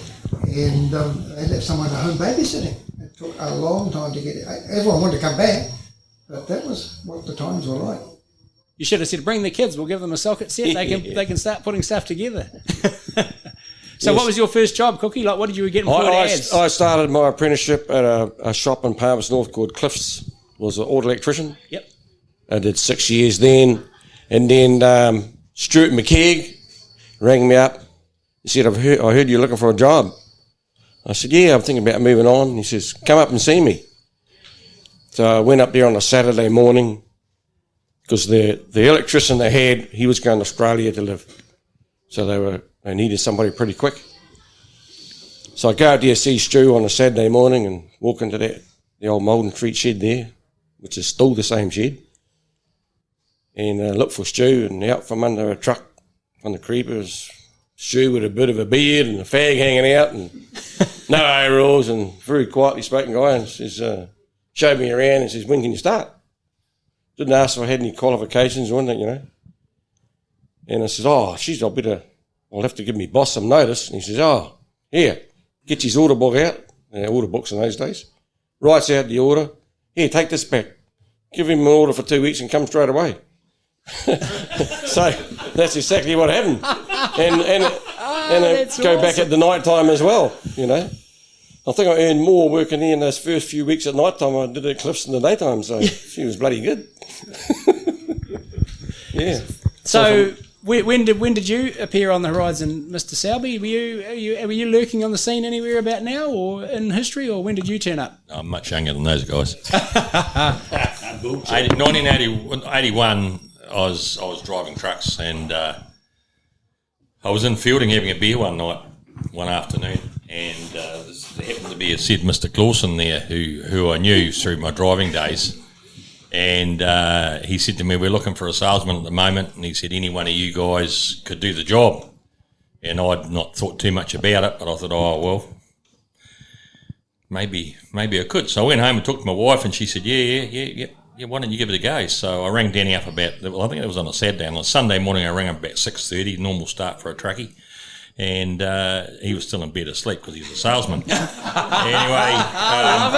I said, well, that job, you reckon I'll be all right for that job, Dan? And he said, yeah, shit, you come over, we'll have an interview. So I went over and saw him during the week, had an interview. He took me in to see Ron, and I met Ron, and I said to Ron, look, I'm keen to give it a go, but I don't know anything about selling trucks. And Ron said, well, that is effing good. He said, you won't have any bad habits and we'll teach you everything you need to know. So really I started a couple of 3 weeks later, and he got into selling used trucks. I was working with Pat Grube at the time on the yard, and soon after started selling new trucks in the Wellington region, and then went back to the office, and a few years after 2 or 3 years, and took over the used vehicle division for the whole of New Zealand really when Hino and ERF came into the group. I was asked if I'd look after the used vehicles for everyone in the whole group, and so I had a crack at that for quite a few years, and then Danny departed the scene and decided to do something for himself, and I got offered the job as Mack National Sales Manager. So I had a crack at that, and not long after, Ron left the company, sold out, and I was offered the job as General Manager for Mack. So I took that on, and 27 years after that, I was still there. I was just going to say, when you said Danny left and I got offered the job as Mack sales manager, I was going to say, shit, that stuck, didn't it? There's nobody else. Yeah, there was nobody else. There's nobody else that could put up with those guys out in that mod centre, I tell you. I was the only one tough enough to put up with it. Ron taught me a lot. He said, this is how you handle these guys. When you can I ask you a question? But when you in '81, when you made the decision, rung Danny, come on. But when you got there, because you get that feeling straight away, like when you walked, how long did it take you to go, shit, this is a cool place to work, these guys are neat? Tuesday night.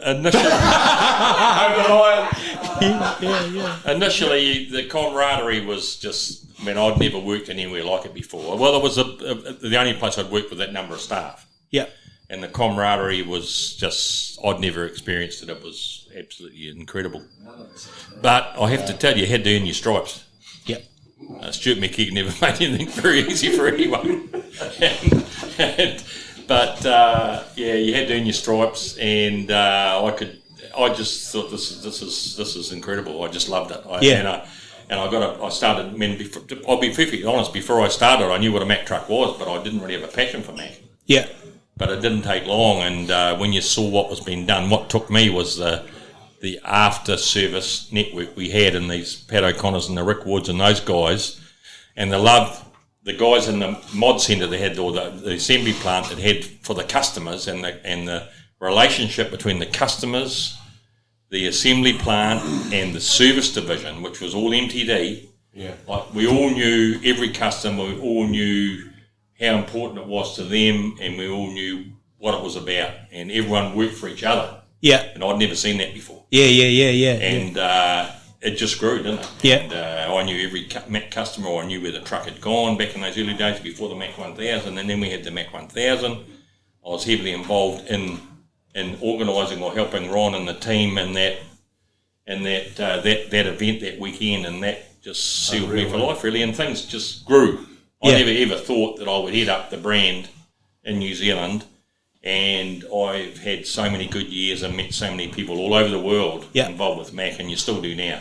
Once you've been with Mack, if you meet someone in America or anywhere at all that's involved with Mack, you're part of the family. Yeah, interesting. Cookie, a question for you that on the back of what Murray's just saying, because it's really different when you're actually creating something. Like, something arrives on a boat and you sell it, that's amazing. But when you actually start with a bunch of steel and rubber and plastic and bits and pieces and vinyl, and you actually out the other door a week later comes something you've built, like, were trucks, how am I going to say this? Were there, like, when you were creating the children down the assembly line and then they came back for repairs or work, were you like, I remember you're a prick on the assembly line, you caused us some heartache, or, you're a great truck, I really enjoyed putting you together, sort of thing? Is there a relationship with the trucks that you sort of is ongoing? Or? Well, in the assembly plant, we didn't really see much of the truck again later, because that was the service divisions. Oh, yeah. But we had great satisfaction of seeing that product from woe to go, Yeah. You got to realise that when they pulled those out of the containers, there's so many parts to that CKD truck. It used to come in 10 at a time, mostly, and big cardboard boxes with Mack written on them and just full of nuts and bolts. You had to sort out and bin all the parts first before you even started building them. Yeah. And correlate, Yeah. And like when they're finished, it was really good. And most of the times, the customer, a lot of owner drivers back then. Yeah. And they used to come down when you'd finished or near the finished and look at the truck, see it finished the last day, and then get on the beers with you. Yep. Very good. Very good. Nothing wrong with that. And they used to return and buy more. Nothing wrong with account management, 101. Hey. I can see you're aging.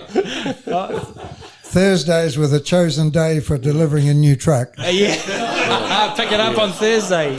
And all these buggers here. And I never objected.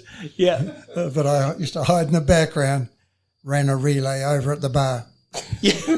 And more than a few customers, they'll admit it now, they only got as far as Bulls, even at midnight, and they pulled into the Bridge Motel. Yeah. With their truck. It's as far as they could go. They didn't get home. Yeah. That's awesome. They still talk about the Thursday night, so Ron, I'll tell you. Unfortunately, Ron was probably Smith & Smith's Glass Company's best customer back in them days, Fridays.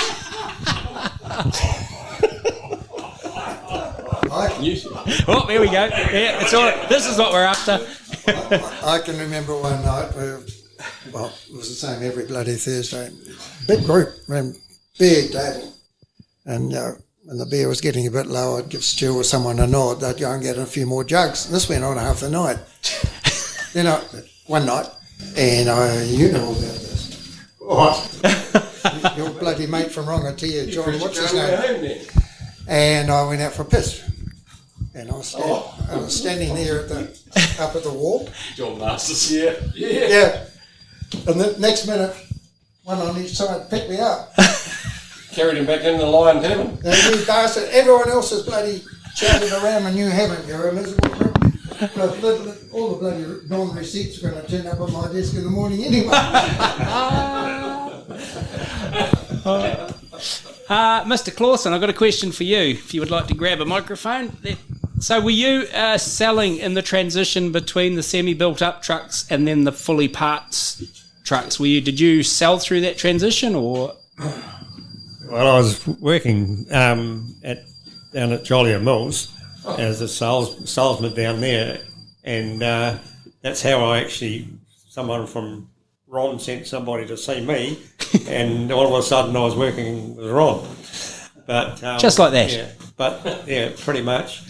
And the reason being is that there's not many people had the opportunity to be able to sell a Mack truck. Yeah. Because I was only driving one, a buddy cutting logs about a couple of months beforehand, and so I was pretty set on seeing if I could actually be of any worth in the company, and when we got stuck in.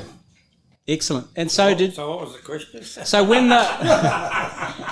the trucks changed from the semi-built up ones from Australia to fully parts truck built from parts, was that an easier truck to sell to people? Like, was it easier to sell a real something they could just build out of their brain, like fully customized? I don't think so. No. Our guys were so good at actually bloody manufacturing something that it didn't really matter. Nothing got out there. They might have come from Australia, but they didn't look like Australia when they left. Yeah.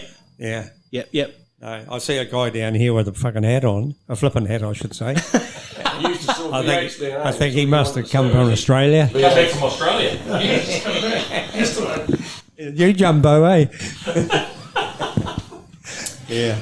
No, it's good times, all right. There's no debate of it. So that ability to customise a truck to make it fit, even if it was, that lasted right through history, didn't it? 8-wheeler Superliner.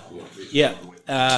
So when the V8 Superliner arrived, and then the V8, then the Mack Ultraliner arrived, was there a sense of these things are going to walk out the door like we won't be able to build enough of these things? Well, just as well we didn't walk out the door because we're flat out building them. Yeah, no, but I mean, did you like this? We never were like that. Yeah.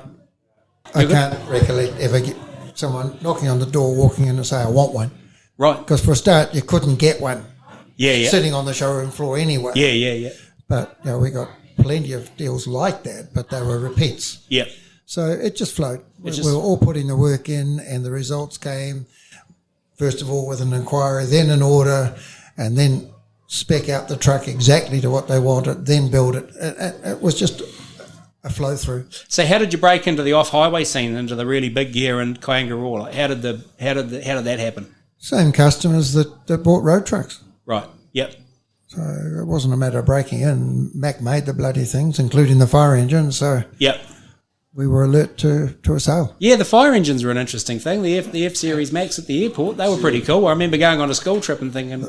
The first few of those came SKD. Yeah. And the first one the boys put together as a right-hand drive. They drove out the bloody door, turned the steering wheel right, and the truck went left. Before my time, mate. Before your time. Yeah. They left the steering box on the inside of the chassis. Right. And it had to go from the inside there to the outside there. Yeah. Yeah, that's amazing. So, when did the move to... What year did the move to Malden Street happen? Like, what year did that happen? That was quite early on, 74? It was probably... 74? Yeah, it would be at least 74. Could have been late 73. 74 probably. Yep. Early 74. Yep. And so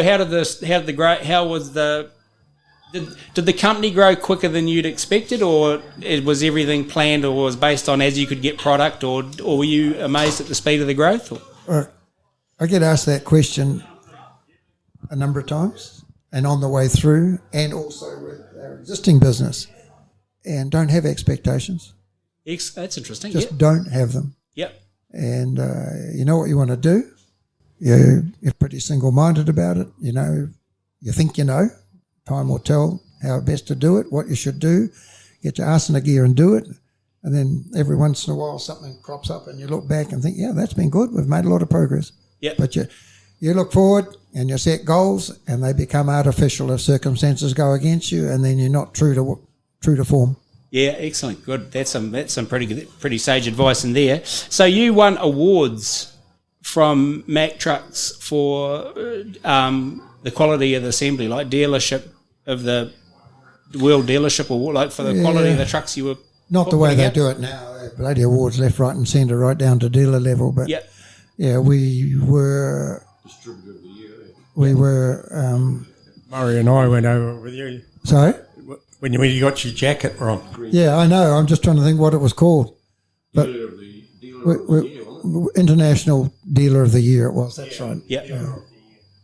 Yeah, and that was for overall performance as a business within the Mack, under the Mack name. Basically, well, as an appointed national distributor, international distributor. Yeah, yeah. So that must have made you pretty proud, considering where it all started. And yeah, I didn't know much about it. They bloody take your coat off you and put a green jacket on you. And it was only about 2 days later I realised that was something to do with golf. I don't play golf. That's funny. No, it actually wasn't something to do with golf. But it was the same colour as a golf jacket. Yeah, it was a Masters. In Australia, it's very, very, you've done very, very extremely well to actually ever get a green jersey, green jacket. Yeah. But Ron didn't seem to see it. Remember what it was? Can we just do what we do? But the green jacket was because the winner of the US Open gets a green jacket. Yeah, so it was all reflective of that and that sort of carry on. So the 1000th Mack celebrations, that must have been back in 87, that must have been a big moment of a sense of achievement for everybody. It was good. Yeah, I remember the gathering in Palmerston North was colossal. Everyone who'd ever worked for us, everyone who ever bought a truck. Yep. And the main street of Palmerston North was a traffic jam with the parade and 94 trucks. Yeah. 94 trucks. Yeah. And so was everyone still a sobering moment sort of thing? Was everyone still there at that stage? Like that was, because that was, what was that, 72 to 87, so 15 years? That was about 86, it might have been 87. Yeah. Yeah. I'm sure. Yeah. It was a bad year. And I can remember it once when it registered. I'm sure it wasn't the only year. And we had 3 people leave. Right. Out of 186 or something. Yeah. By that stage. Yeah. That's a very low staff turn. Yeah, very low staff turn. Yeah. Yeah. We had customers go over to 1988. Which one? You're right. Yep, you're right. Talking to it. You're right. Yep. It's on now, is it? You're right. Oh, yeah. Okay, well, I've sort of got a bit of a throat and all that stuff going on, not too good. But anyway, other than that, we had a big shindig, and we had a married fella come along and did Billy T. James, and he sang, and somebody jumped on the stage and fell over, but it was a hell of a good night, and the day was unbelievable. Weather was beautiful, and then every customer that went there and owned a Mack truck, they got the opportunity to. They had to buy one, order one from the rest of the year. Oh, that's right. Yeah, and in the next month, anyone ordered a truck. Yeah, and then wife and I took a team of pretty reasonable ones. Got a bit rough and tough while we were in America. In 1988. Order a truck in the next month since Mack 1000, and we'll give you a trip to Allentown. Right. Excellent. It was in July 1988 we went there. July 88? Yep. I remember when we were over there, though, Alan Wheel was a salesman, and unfortunately he's passed away not so long ago. Alan, he used to do quite a lot of stuff out of mid North Island, and he decided that he'd look pretty flash if he had a hat on, and he put it on, and then it had he's a sales, to look like a sailor. Yeah. A sailor, and he got up to one of these places, and they wouldn't take him in because he unless he takes his hat off. Yeah. Well, I'm not taking my hat off, he says. We had about 3 people came out and dragged him out. I had to go out with them to find out what the hell was going on. Willie's telling them they're a bunch of pricks, and they're telling him, we're just going to put you in jail, get the no, and Alan, he probably didn't want to pay. The police force. And anyway, in the end, it sorted itself. But really, he got a bit over the top there. So how many people went on that trip? How many people went on that Order It Now and Go to Allentown trip? Yeah. Was it in the... It was around about 40, Oof. 40 or 50. 40 or Plus. 50? It was a busload, wasn't it? Yeah, yeah. And it was about 5 staff, You, me, Ross, Carl Capstick, and Alan Wheel. Hangers on by the sound of it. Yeah. We were there to help you. We were there to help you, Dan. I know. Rick Wood, you're very quiet over there. Talk us through your arrival and what you did and here he is right here. Yeah, here he is right there. Well, I'm not sure I have much to say about it, but went down to Palmerston North for 12 months, and it was actually Bob Fraser over here that won't say anything. I worked with Bob prior to... Bob hired you, didn't he? Bob, no, Graham Taylor actually hired me, but Bob put me on to Graham, and Graham Taylor hired me, and... You both came out of Provincial. Yep, Provincial Transport, the old Provincial The old Provincial Transport, yeah. So I started from there, and I served exactly a year and a day in Palmerston North, and then I had 2 options. One was to go over and run Mount Maunganui branch, or to go and set up a branch in Hamilton, because Wayne Kennedy, who was there first before me, he actually set up the branch, and he was moving on. So I went to Hamilton, and within no time we took over Freightways workshop and started doing all their fleet repairs, and then behind the scenes Ron had done quite a bit of wheeling and dealing with Freightways, and it just grew from there and got to the stage where I just didn't have time to work, so we employed people, and it grew from there. But just go back a little ways. Ron mentioned the off-highway trucks in Murupara. Yeah. I can remember that clearly because Murupara came under my maintenance area. And what happened is Ron, as he used to do in those days, went overseas, and he found a whole lot of DM trucks were parked on the wharf, and I think they were destined for Iran or somewhere like that. And he purchased a group of them and brought them all back to New Zealand. And then Maro... Left-hand drive, 24-inch rubber. Left-hand drive, 24-inch rims. And Maro Logging had just ordered 2 big off-highway Kenworths. They couldn't supply, and they said, oh, well, your Macks won't do the job. So Ron said, I bet you they will. And supplied 2 Mack trucks into there. And that was the start of something tremendous down there, because those Mack trucks just went hell for leather, and nobody could believe what they could do, and they outperformed the Kenworths non-stop. Yeah. The only difference was I had to repair diffs overnight and turbochargers and things like that, but they worked really, really hard, and then that went on to the superliners. And then CL. A few people put intercoolers on the front of the superliners and tried to put 2 turbos on them, and we did all sorts of things down there, but that was the start of a lot of the work down there. So those first DMs would have been, what spec were they? Like, what motor were they running, and trans and all that? 375. 375. V8. Yeah. They had a 4-speed auxiliary on the back of a Spicer box. So they had 40 odd gears. Yeah. Triple skin rails. Triple skin rails, yeah. Heavy duty things. So they were spec for what, 120 tonnes sort of thing? They would have been probably at least that when we registered them. Yep. They had been ordered and built for Iran. Yep. And that's when the shit hit the fan. They took the American hostages into embargo. They couldn't send them on. You want to just grab a mic? Because this is great stuff. This is awesome. Yep. Yeah, it was Jimmy Carter's time. Yeah, yeah. And so a total embargo on Iran. And, oh shit, you're going to... I won't say anymore. It's going to be heard with...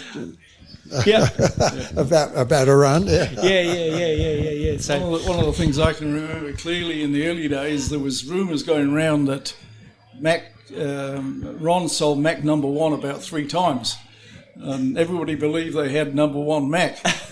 And this must have permeated down into the service department, because every time I went out to a breakdown and it was the camshaft gone, I'd have to say, well, this is the first one I've ever seen. I've never known one of these before do that. And by that time, we had it down to a fine art of changing them in about 6.5 hours.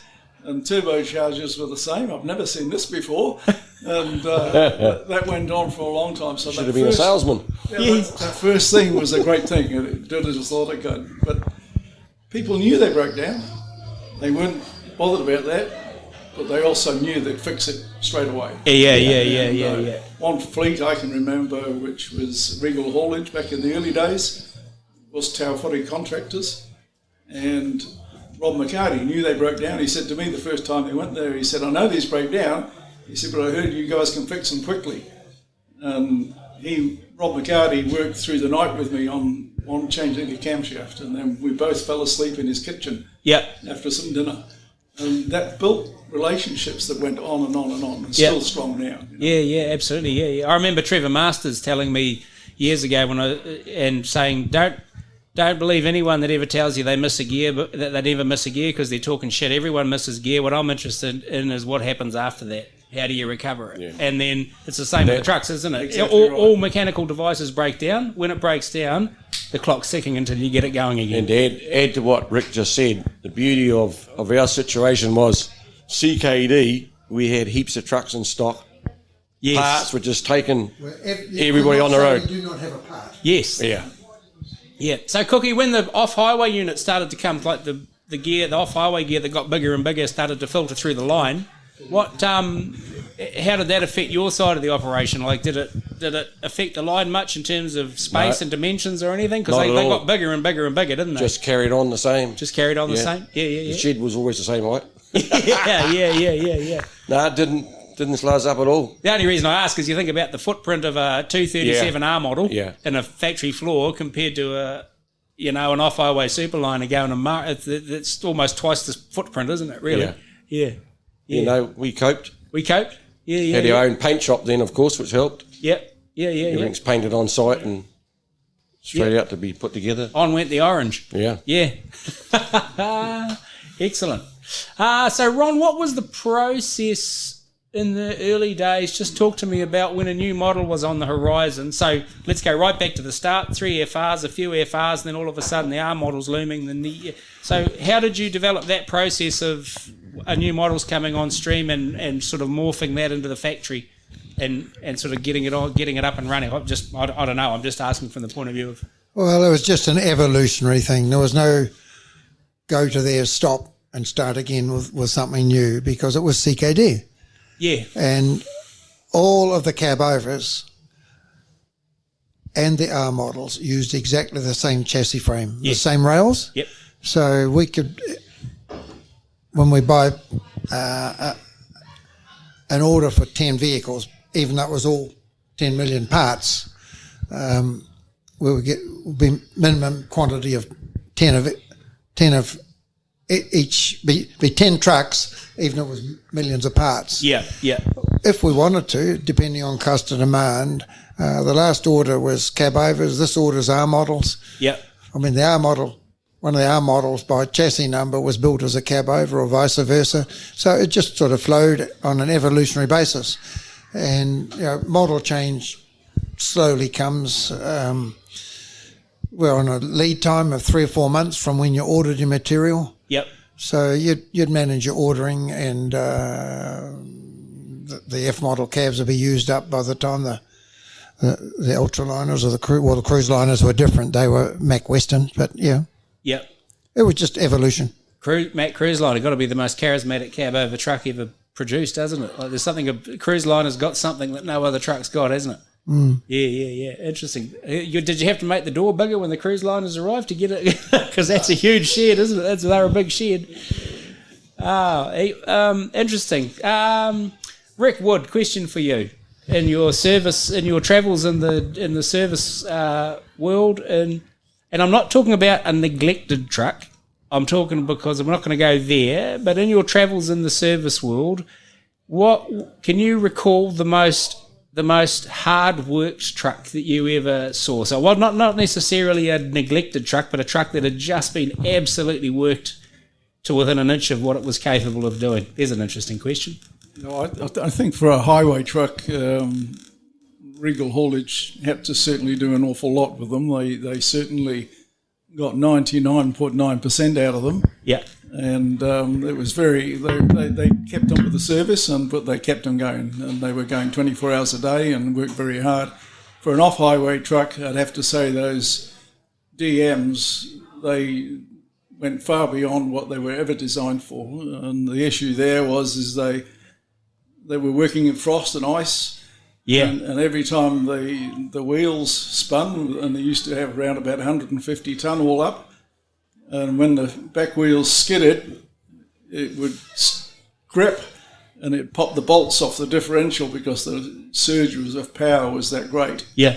And consequently, I'd be called down there to fix a diff, and Dave was in Palmerston. I used to throw them in the back of the ute and drive to Palmerston North, and the guys used to rebuild the diff, and I'd take it back early in the morning and have it going the next day for them. So we play swaps with the new one anyway. Yeah, play swaps with the new one. So that they just couldn't get over it. And the first time I went down there, all the owners and the service people were there to watch me putting this diff in that had come back. The second time there was 2 people. The third time there was nobody. They'd given up, but they knew that it was in capable hands. Yeah. So those were the 2 trucks, but there's other people that used to disconnect their speedometers and claim warranty for half of their lives and didn't believe in grease and things like that. Yeah. But we knew them. We knew where they were and what they were doing. And I think some of the South Island trucks, again, were driven very, very hard down there, although it was very soft work down the South Island, of course. But, a lot of the South Island trucks were driven pretty hard, and they got a lot out of them down there. So, Yeah, interesting. I've heard stories. What was it, Ron? Now, I heard stories from, who told me?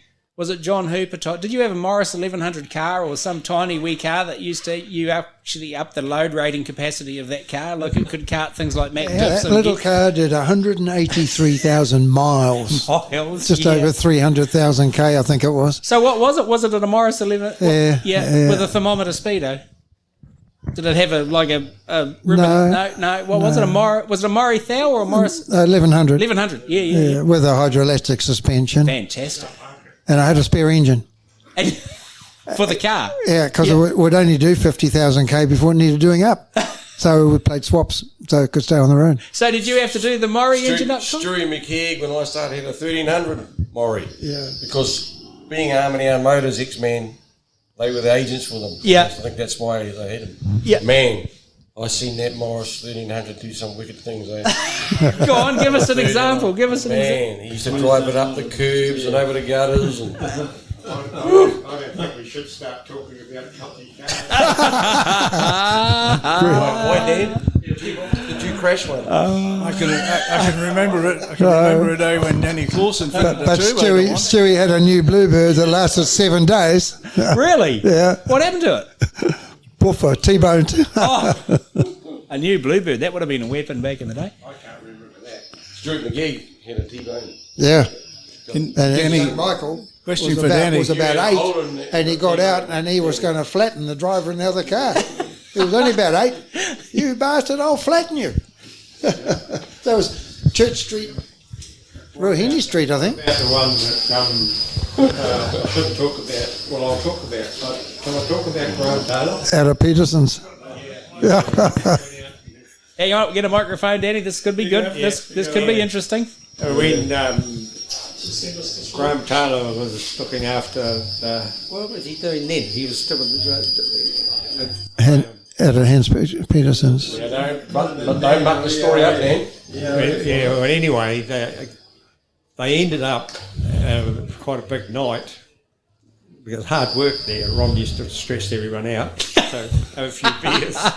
So anyway, they took Graham Taylor had a brand new car, Mitsubishi, and it had to be the Mitsubishi with a few extras on it. And anyway, Stewie McKeag, Graham was in the back seat because he didn't think it was a good idea actually driving it. But anyway, they went down the hill, round the thing, flipped it over, And that was it. And the Mitsubishi came bits of missing. Some bits are missing, yeah. And they'd all been at a manager's meeting on how to handle staff. Mr. Fraser, that's right. Yeah, Fraser was Mr. McKee, Hands. Yeah. Okay. Righto, we're going to draw this. This could go on for days. We're going to draw it to a close. Ron, we're going to talk about when did you exit the business? And what brought that about? Just new ideas and opportunities coming, or when you decided to hand on your baby to someone else? When I started? No, when you left. When I left? Yeah. Well, there's only one reason I left, which I've never really said. But the opportunity came up with my other shareholders that there was an option built into our shareholders agreement, and under a certain circumstance which happened, I could elect to sell out, and I took that opportunity. But I had really worked 20 years, 80-hour weeks. Yes. And it was time to go home and let mother do her thing. Yeah, yeah. And she bloody owes me now because she did it for 30 years, not 20. That's it. But you must have been incredibly proud with what was behind you. Oh, sure. Yeah. And the people the respect that these people have. This is what's so wonderful. I know, and the respect they still hold for what you created and the culture you created back then. Well, we had a mission, and we stuck to our knitting. And that's one of the big issues with more businesses than not. You get a little bit successful and you get tapped on the shoulder and various things offered to you. Oh, shit, that's a good idea, we'll do that. But we stayed true to our mission. Yeah. Stuck to our knitting and just kept head down, ass up and worked on it. And we ended up with something very good. Yep, absolutely. Absolutely. Cookie, I've got a question for you. Your last question. Do you still get calls every day about people that want to know stuff about their Macks and what they should do with it and where's this bit and how do we get hold of that bit and should I drill there and should I cut that? And occasionally, yes. Funny you should say that. I had a phone call yesterday from a man I don't even know in Paeatua wanting to know if he could fit a granite bonnet onto his Vision. True story. I said, mate, we've never done one of those. You'll have to get your tape measure out. Have a measure up. Ring cookie. Well, the obvious answer will say, man, you've got a vision. Yeah, yeah, exactly. You wanted it to look more chunkier. Has anyone else got any closing comments for the podcast before we sign this off and let you guys get back to the afternoon you came for? Yep, absolutely. Go. Hit the... Oh.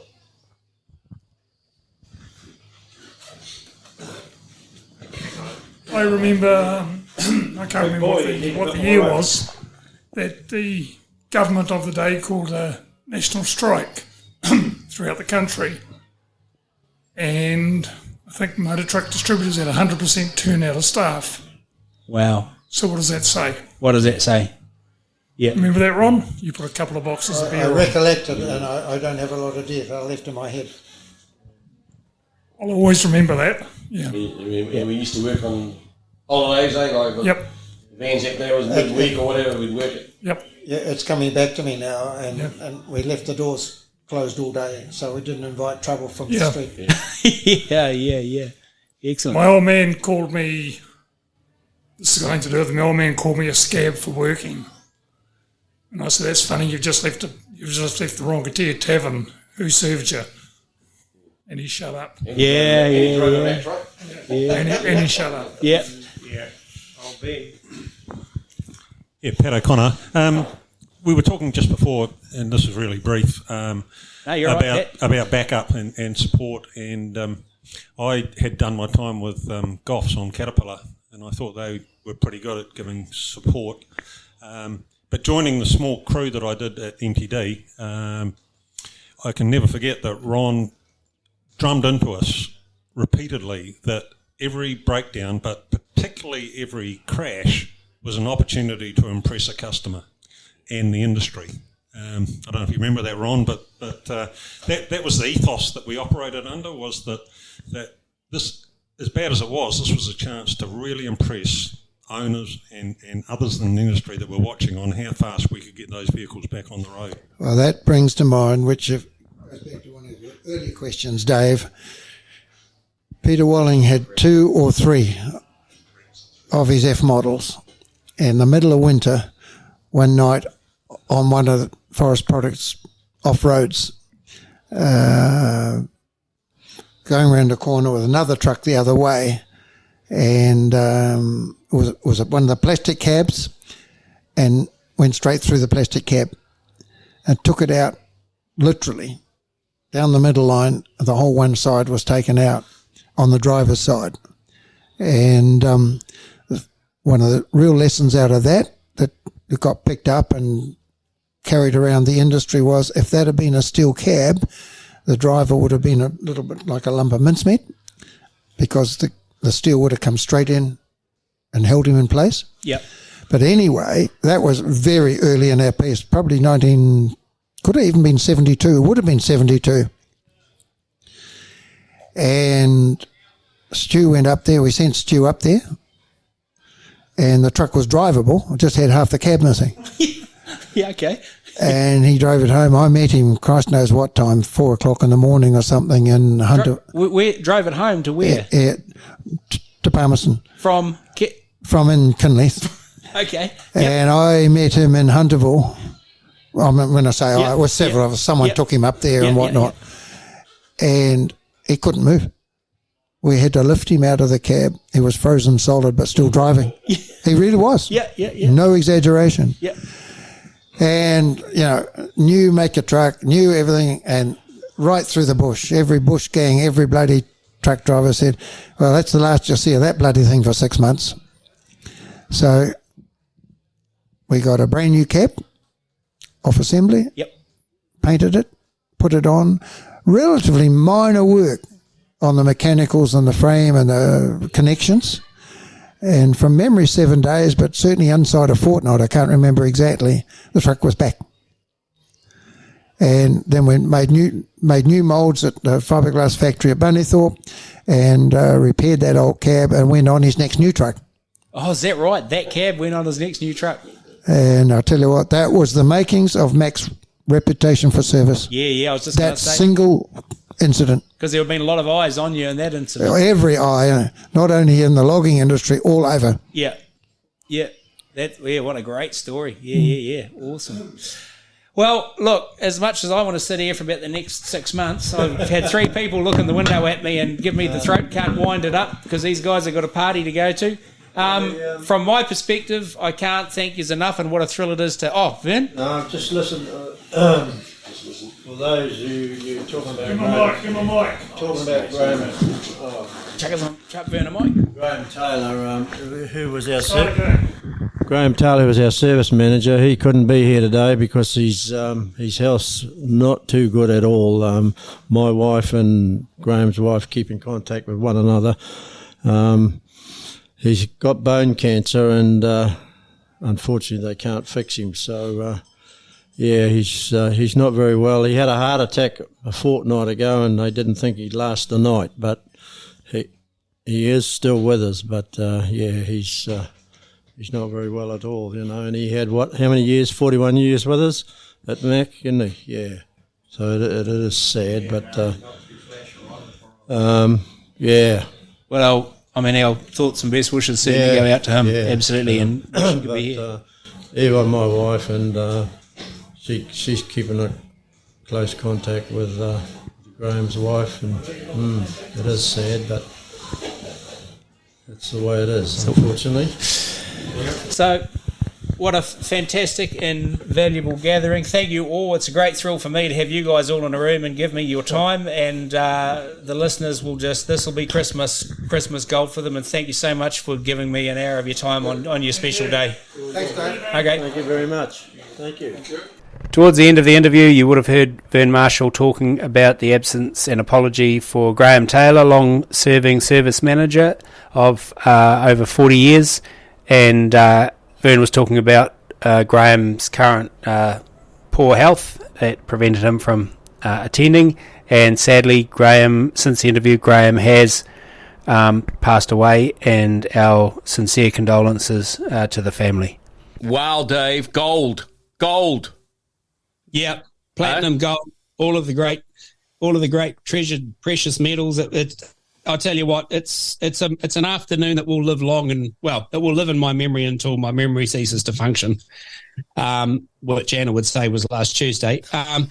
But yeah, just a wonderful, incredible afternoon. To have them all talking that freely, and it's really interesting because when we started the podcast, when we started the interview, your great bosses will always be your boss because of the company they created and where they got to in your heart, like when they were all sort of milling around at the start and getting their microphones organised and a little bit, what's going on here. And soon as Ron Carpenter said, right, let's get this going, boys. Let's get them going. Sort yourself out, grab a microphone. Let's get this done.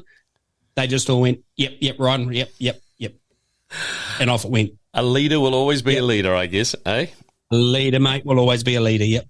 Shall we just give him another quick snapshot of that beautiful noise? What is this? What? Oh, I just hiccup there for a minute. Any clues, Dave?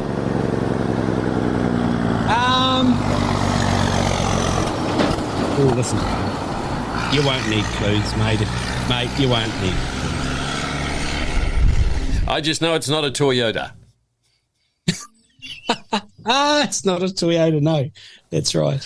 Yeah, and it's not hybrid. We'll talk Scania in a moment. Keep on moving. The official podcast of New Zealand Trucking Media.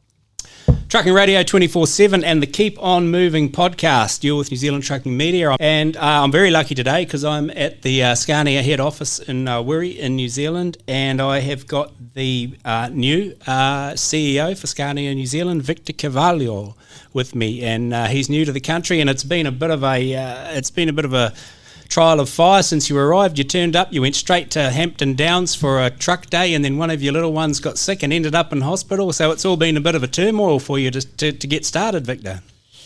Yes, in fact, yes. But Hampton Downs for me was amazing. A very good opportunity to meet you guys and now the most important customers that we have here in New Zealand. Very way to introduce myself. Very good way to introduce myself in the New Zealand market. And yes, we are setting out everything, and the family is happy, more happy than I expected. So we are adapting very well to the country. So I believe that everything will be okay in the next few months. Are the family enjoying the first couple of 3 weeks? What's different about New Zealand? So you've come from Portugal to here. So yes. What's the first from a culture, from a country point of view? What do we do that's a bit funny? Well, funny at first is to drive in the opposite side, Yes, I came from Brazil. After that, I lived 4 years in Portugal. So now, I believe that's easier than I thought before. I thought that could be very difficult for me, but it's not a problem. So all the roads and the streets are very well signed here in New Zealand, so there is no issue about driving. But of course, it was fun. For us at first.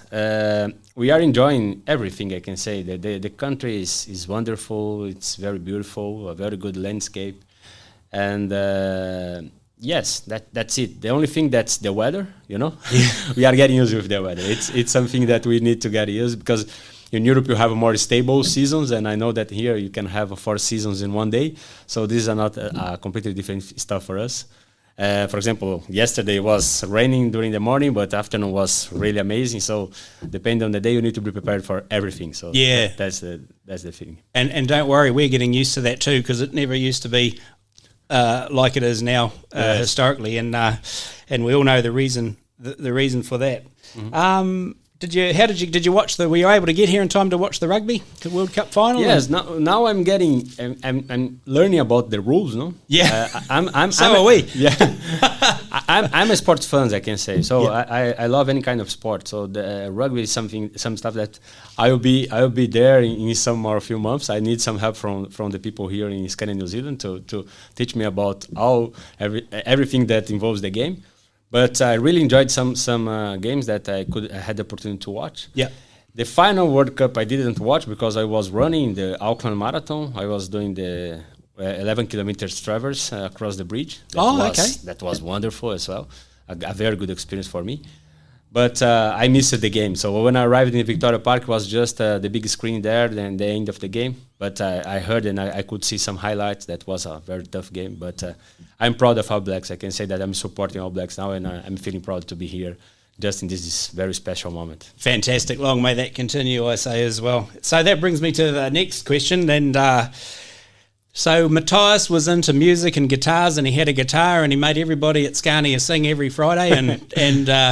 And Rafa was a barbecue man. He was into barbecue. Not that I ever got the opportunity to sample his cooking. He just told me how good he was. Yes. And you've just given us a hint with the running over the bridge. What occupies your time outside of work? Yes, I like outdoor sport. So running is my favorite one. So I did my second marathon in Berlin in September before come to here in New Zealand. So it's the thing that I'm enjoying now, a marathon, triathlon, something like that. But any kind of sports is something that I'm connected. I'm trying to follow everything. Now I'm getting used to also with the time difference. Yep. From New Zealand to other parts of the world to keep following Formula One, Champions League in football and everything. But, so you're a Formula One junkie as well? Yes, I like that. What did you think of yesterday's race? Yes, in fact, I didn't follow yesterday because I'm still struggling with the time difference. But the first time in Las Vegas, I suppose that was a very, very good race. I didn't see the results yet. Yeah. I won't tell you then. Yeah, please. Oh, no. So with your running and that, New Zealand will be you may very well grow to love New Zealand because mountain running and running through the bush is becoming a really big thing here, and events cross country. And of course, we've got nothing that's going to bite you, attack you, or you can run through the bush and feel completely safe. Yes, that's good. Yeah, I'm looking forward to run in different parts of the country. Yeah, I did last week in Hastings. I was in Hastings. I did there 11 kilometers. Yep. So. I will take advantage of this hobby and also take the opportunity to wake up early and enjoy the landscape. I said to my son, I saw some cows, I saw some sheep during the running. It's a really different landscape and amazing. Yeah. So Matthias made everyone sing a song as lunchtime jog. Everyone's got to bring their running shoes to work for a lunchtime run. Yeah, maybe let's challenge the people to. Yeah. To do something. Yeah. Mental note to self, never come during lunchtime. So when Rafa came, one of the things that struck him about the truck scene in New Zealand and the Scania scene as well was it's a very diverse country in terms of, he said there's no New Zealand specification for where he came from in Brazil. He said I think he said it was a G540 was there were hundreds and hundreds and hundreds of them. That's what people and he said in New Zealand everything's in the workshop from a P series and he said the amount of big trucks you buy is he said it's a really diverse country. Generally speaking, would you agree with that? Is that what you're seeing? Yes, it's really interesting. You can see here that the customers they have a very specific demands, very specific way of specify the trucks. I believe that's also connected with the culture of the country that you guys, I'm surprised with that you are very in contact with all everything that's connected with engines, autos and everything. It's really amazing to see how the people likes this stuff. So I don't know if it's in our segment, but when I'm talking to the people, I can see that everybody's in some way connected with engine and auto and everything. They like to repair the trucks, repair the cars, and so this kind of stuff. I believe that is connected also to this very specific way to have a tailor-made truck or tailor-made solution. And for us, it's something that for Scania it's our way of working. So I believe because of that we can see here a strong customer engagement. Because we can deliver these very customized trucks to the customer. So I believe that's something that fits perfectly the brand with the demand of the market. So I'm really surprised, positively surprised about that. Yeah, interesting. And just digressing for a short moment, just for the sake of the conversation, I was in Portugal last year, happy enough to be in Portugal and lucky enough to be in Portugal. And what's their sort of scene? Is it very much, I suppose, 4x2 sleeper cab tractor unit? Yeah. Pull a 3-axle semi-trailer. I can say that 80% of our trucks is the same specification, almost the same specification. Yeah. Very easy to do. 4x2 with today a 4.6 engine, and that's it. So, and when I talk about rigids, almost nothing. So 3% of our sales is rigid trucks there. So compared to here, it's totally different. So here is 70 or to 8% rigid trucks. Yeah. So it's completely different specification. Yeah. Lots of variety here. Yeah. So getting on to the more, we'll get into some meaty stuff now with regard to the brand and direction and under your stewardship. So without putting too fine a point on it, Matthias was very much a Mr. Fix-It, Mr. Set the Scene, Mr. Set things up and get things aiming in the right direction. Rafa was Mr. After Sales and Mr. Post-Sales Support, and their influence in the business can easily be seen in the business today with its local success. Like, have you got a particular area of strength that you've been targeted to come here with, or what's your... I believe that the main thing here, we have grown a lot in the last years. So my idea for the next year, we have 4 main pillars that we work with the team.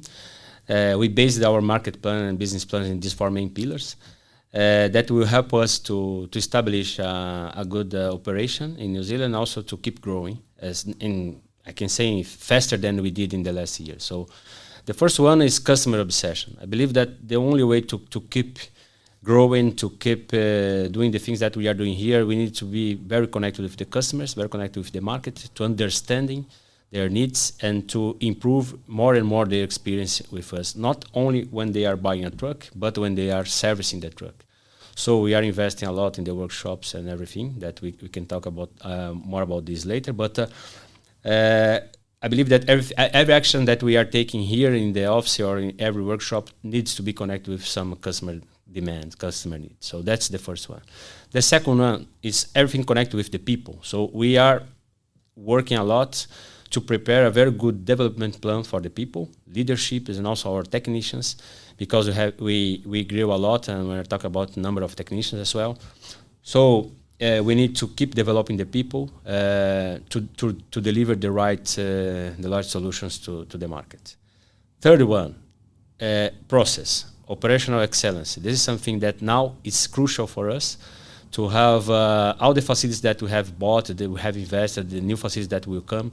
We need to have a very strong and very well-established process and ways of working.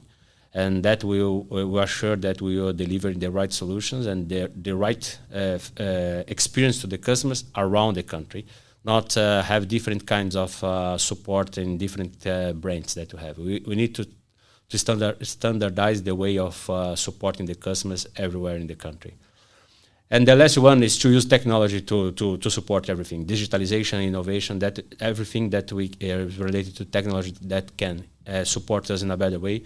We need to put in to use and to help us to be faster and more efficient when we are delivering the solutions to the customers. That's the main 4 pillars. But if I take one or two, I believe that I cannot take just one. I need to take two at least, customers and people. Yeah. That's the main points. Okay. Excellent. Yep, interesting answer. And that's going to be, sort of leads into my next question, where that's going to become critical because the first wave of trucks that were sold, the first big wave, you're going to have like 1,000 trucks out there that were sold. You've got 25 service centres, and the first wave of that 1,000 trucks are going to start reaching significant kilometres driven and loads hauled, so they need to be supported. So that's got to be a critical mindset going forward. That as those first wave of trucks start to age, that's when the real test is gonna come, isn't it? Mm-hmm. Yes, that's connected with the process, and that's connected with the way of working. So we have delivered more than 1,000 trucks, and this year probably we will do a record again. And we are planning to do another record next year. So we have very ambitious plans to New Zealand. So we need to establish a strong way of working, a very well organized way of working, to increase our capacity in a long-term view. So that's the main point for us. So we are bringing some experience and some background from Europe, of course. That's connected with my background as well. something that we did in retail in other parts of the world that we can implement here to assure to our customers that this quantity of trucks that are on the road will not affect the level of quality of our support in the workshops. Right. That's the main purpose. Yep. So is process, the designing and adhering to process, is that a real thing for you? Is that a real area that you're interested in and make sure happens? Yeah, I can say that needs to be everything connected. We need to keep our competitiveness in all senses. So today Scania is the market leader. And there is a reason behind that, and we need to keep working hard to consolidate this position of a leader of the market and to keep growing. That's the way that we are planning to work. And of course, you can't do any of this without talented people. We're not in attracting skilled and talented staff. So that's becoming harder and harder and harder as the population ages and young people have choice, and they don't know boundaries the way we used to know boundaries in terms of geographical boundaries. Like the children of today are children of the world. They think nothing of going to work anywhere in the world, whereas for us it was a big thing. What do you think's the plan for attracting talented staff into this operation? Yes, as I said before, we grew a lot when I talk about technicians. This year, 2023, we will finish the year with more 45% of people only the technical staff. It's really amazing number of people that we are bringing to the team. We are also investing a lot of hours in training and to have not only soft skills but specific skills about the heavy truck reparations and everything connected with Scania.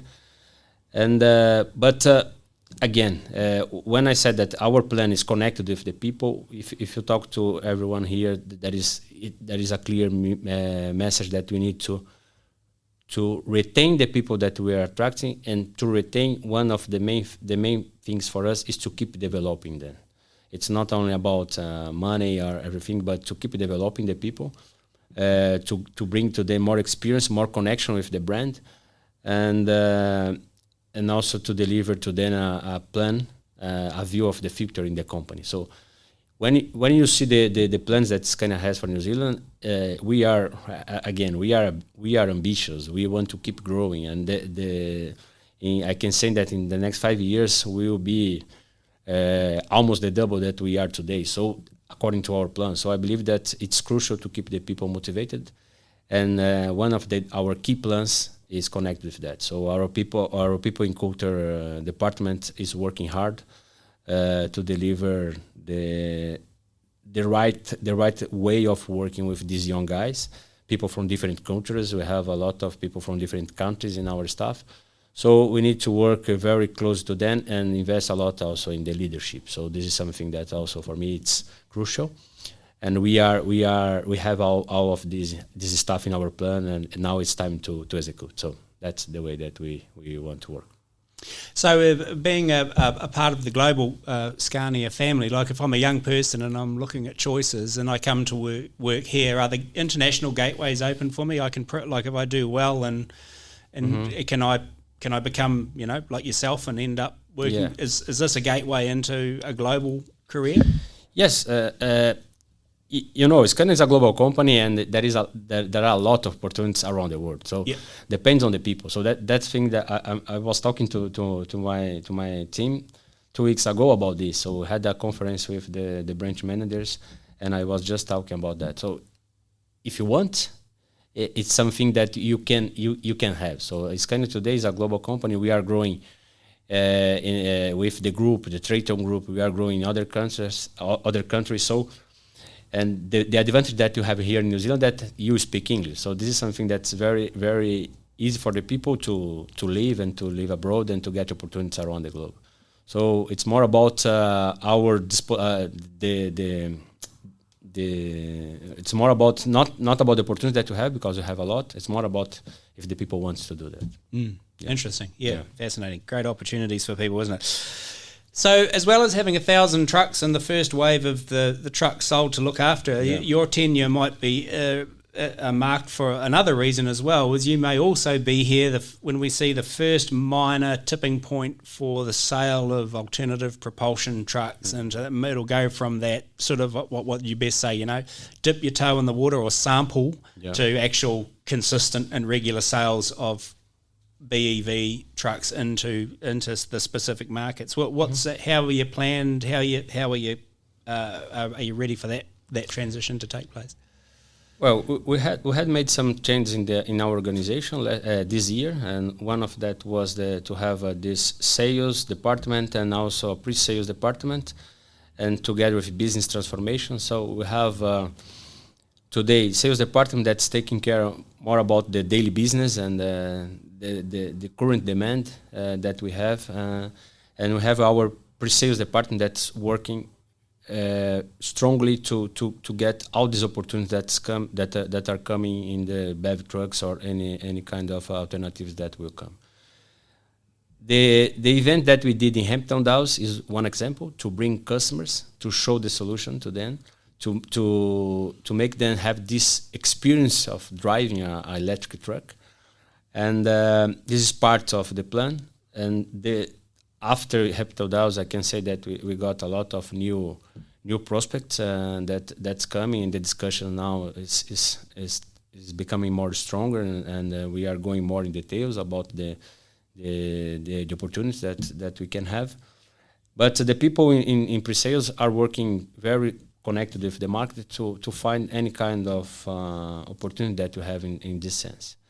Scania now is prepared. You know that you read in the news that we have just opened a new factory in Sweden for electric trucks, and I believe that we are able to deliver the solutions, and not only talking about trucks but also talk about charging solutions and everything. So it's more about to talk and to have a clear communication between our team and the customers, and also it's not one thing that involves only customers and Scania. It involves also the total supply chain, the total transport ecosystem. So I believe that we are prepared, and we have the right team for that. It's more about to understand the needs again and to deliver the right solution for them. Yeah, it's interesting. You're doing a great job of leading me into my next questions, because I was going to say about, in the new world, in tomorrow's world, we don't have one power source. We don't have that scalable, and there's going to be specific horses for courses and setups and specifications that fit specifically with tasks. And there's a lot of pre-work done before the truck is sold. So you get a lot deeper into the customer route planning, energy planning, load capacity. You get a lot deeper into the customer's business than what you ever have done before, and traditionally they might be comfortable with. So and this is something that's going to affect all of the OEMs going forward, how does Scania New Zealand look to manage the sensitivities when you've actually got to get deeper into people's businesses before you can tell them they're the right truck for them? Specifically talking about New Zealand, it's interesting because we were born here as a retail operation. So for us, it's not something it's difficult, because we were born like a retail operation, very close to the market, very close to the customers.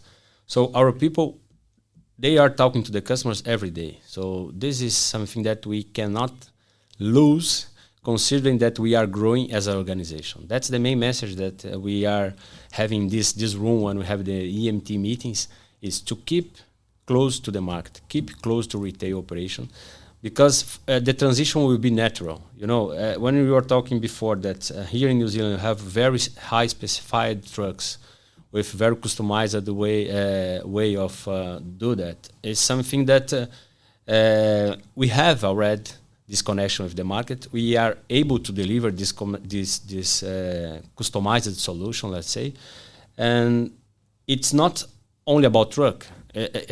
We are always talking about transport solutions, and we are now switching to a new transport solution that's connected with BEVs, that we can add a lot of course, the varieties and the cornerstones that we have in this solution. It's quite different. We are learning about that, and of course the market is also learning together with us. So it's to keep close to the market, keep talking to the customers that we'll get the solution. And I believe that New Zealand, it's we have a very strong opportunity when talking about to be one step ahead in that sense when you talk about alternative trucks. Yeah, it's interesting. It's an interesting thing you say, actually, because sitting here thinking about it while you were talking, we are a very relationship-oriented transport company, and we're not. It's not a sterile relationship between you and the customer. And so that might actually work really well for the trust side of it.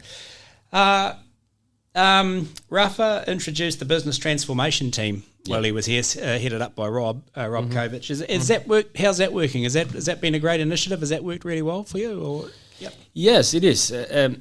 Now Rob is responsible for pre-sales, so it has started with a business transformation. We still have the business transformation department that is more connected with everything that's connected with innovation, digitalization. And, isso é o que eu encontrei na internet sobre Yes Now Rabens responde. It's all right. We can. Please, start that answer again. Let's start again. Sorry, I don't know what that is. Siri sometimes is. Yep. You just told Siri to do something. Yeah. It's all good. So again, I believe that. Just start off with start that one again. I'll just cut it off after I've asked the question, and we'll pick it up from now. So just going to pick it up from now, Murray. Yep. Okay. So. Business transformation department, we still have the business transformation department that now is not with Rob. Rob is now responsible for pre-sales and logistics, and but everything that was defined in the way that we structured the business department is now Rob is still responsible, and it's mainly connected with BEV trucks. And the solutions that will come together for BEV trucks, charging and everything. So we are really satisfied with the outcome that we get so far. Of course, it's a journey. It's not something that happens from one day to another. It's all the market is learning about that, and we are doing. I believe that we are doing the right things, and we are able to deliver the right solutions to the market. Business transformation now, we are more working together with digitalization and innovation. It's another department handled by Raul Rodriguez, is part of our EMT team as well. And we are trying to bring, as I said before, all technology that can help us in the daily business. So this is something that we are doing the business transformation. And as I said, Rob is more connected with pre-sales and delivering trying to find opportunities to deliver the current solution that we have today. Interesting. Do you think the arrival of the BEV trucks, the alternative propulsion trucks, and you can answer this on a local scale, and if you feel you want to, you can answer it on a wider scale. Up to you. Is it giving Scania opportunity to penetrate markets you might never have been? Like, is it opening up new opportunities and new markets that may not have been as easy to get into before? I'm still learning about how the market here in New Zealand, but urban truck is something that we are not historically strong. And here in New Zealand, we are selling BEV trucks for urban operations. So this is something that we have already started in this niche, and I believe that will be very important to us to increase our market share in the future. So if we become stronger and stronger in the urban trucks, I believe that it's amazing. So, and we have the right solution for that when I talk about BEVs.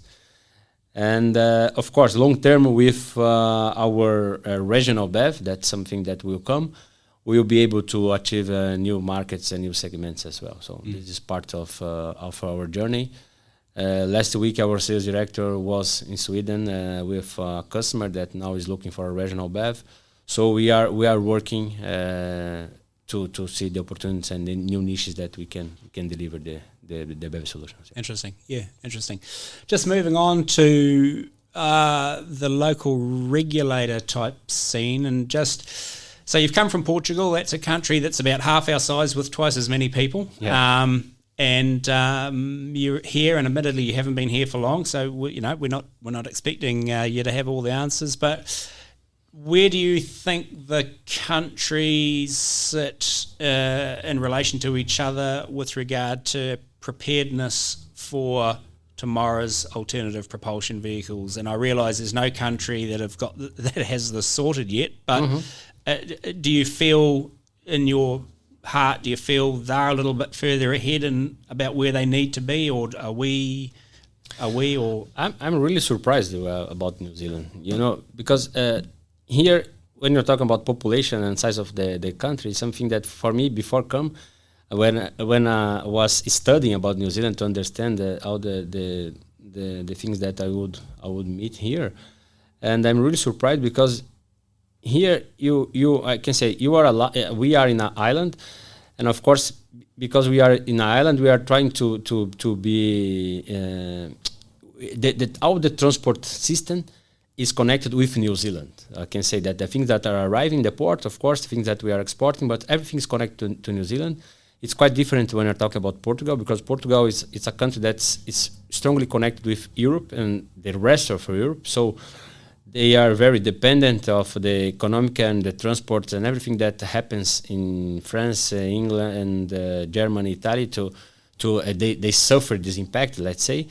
It's a little bit different. So Portugal is a country that's exporting goods, exporting food mainly to the other countries of Europe, and are importing industrial stuff. Here it's a little bit different. I saw here I feel more the transport business than there. It's quite strange. I feel that here is more strong. The people is more connected with the things that are happening here in New Zealand. Then something very interesting for me. And I see that comparing to Portugal, we are some few steps ahead. Now I'm driving, for example, a 100% electric car, and I'm happy. So I was concerned before arriving because I was not sure that I would have all the charging stations everywhere. But I'm driving around the country, and I have started now driving around the country, and I'm feeling comfortable with the charging stations and everything. So I believe that we are passenger cars. We are a step ahead. Trucks is something else, but I believe that will come. So this is something that will come along the years. Yeah. So Scania New Zealand, they're active when it comes to lobbying the government about what's coming towards the government and what will be required in terms of infrastructure in the years ahead. Like, are you guys active in that space, talking to Wellington? Yes, we have one product engineer that is connected with the associations and everything to show the demands of the segment that came from the discussions with the customers, and to try to bring a topic that could be officially discussed in the politics and everything. So we are acting on that in the right way. Right, yeah. Excellent. With regard to the product itself, I get the feeling in the demand from places like Europe is going to be huge in the next few years when the tipping point is reached for BEV and whatever alternative propulsion vehicles. We're going to reach a point where the switch will just get flicked, and the big companies of Europe will demand an extraordinary number of vehicles in a very short time. How do we down here on the bottom of the world, as lovely as it may be, how do we make sure our voice is heard for the number of vehicles that we're going to need compared to even one huge company in Europe would probably swallow twice as what the whole country will want here? Well, I believe that what we did in the last years here in New Zealand can prove that New Zealand is strong enough to show to the company that we need to receive trucks. Because, the last 2 years for Scania was, I can say, not one of I believe that was one of the worst years for Scania when we talk about supply of trucks. And we got to deliver an amazing number of trucks here. So I believe that's one answer that I can give to you, that today in New Zealand it's an important market for Scania, and they are paying attention in us, let's say like that. When you're talking about the future and everything that will come, all the markets we have a target that's a share of sales. So we need to reach share of sales in BEV. So share of sales doesn't matter the number of trucks that you deliver. We need to reach that share. So for us, it's the same, and we have an ambitious share for New Zealand, and we're talking about BEV trucks. So that's connected. That way of working can assure that we'll have enough trucks to deliver to the market. Of course, that we see that here maybe the share of the market is higher than the Scania is expecting, is something that I will need to address. But I believe that today we are in a comfortable situation when we're talking about this, because the governance and the way that Scania works with the global production system can assure to us that we'll have the trucks according to our demands. Right, and if we want some more that's above expectation, you'll fly over there and bang on the desk and say, get me my trucks. No problem, no problem. Can do that. Can use my connections.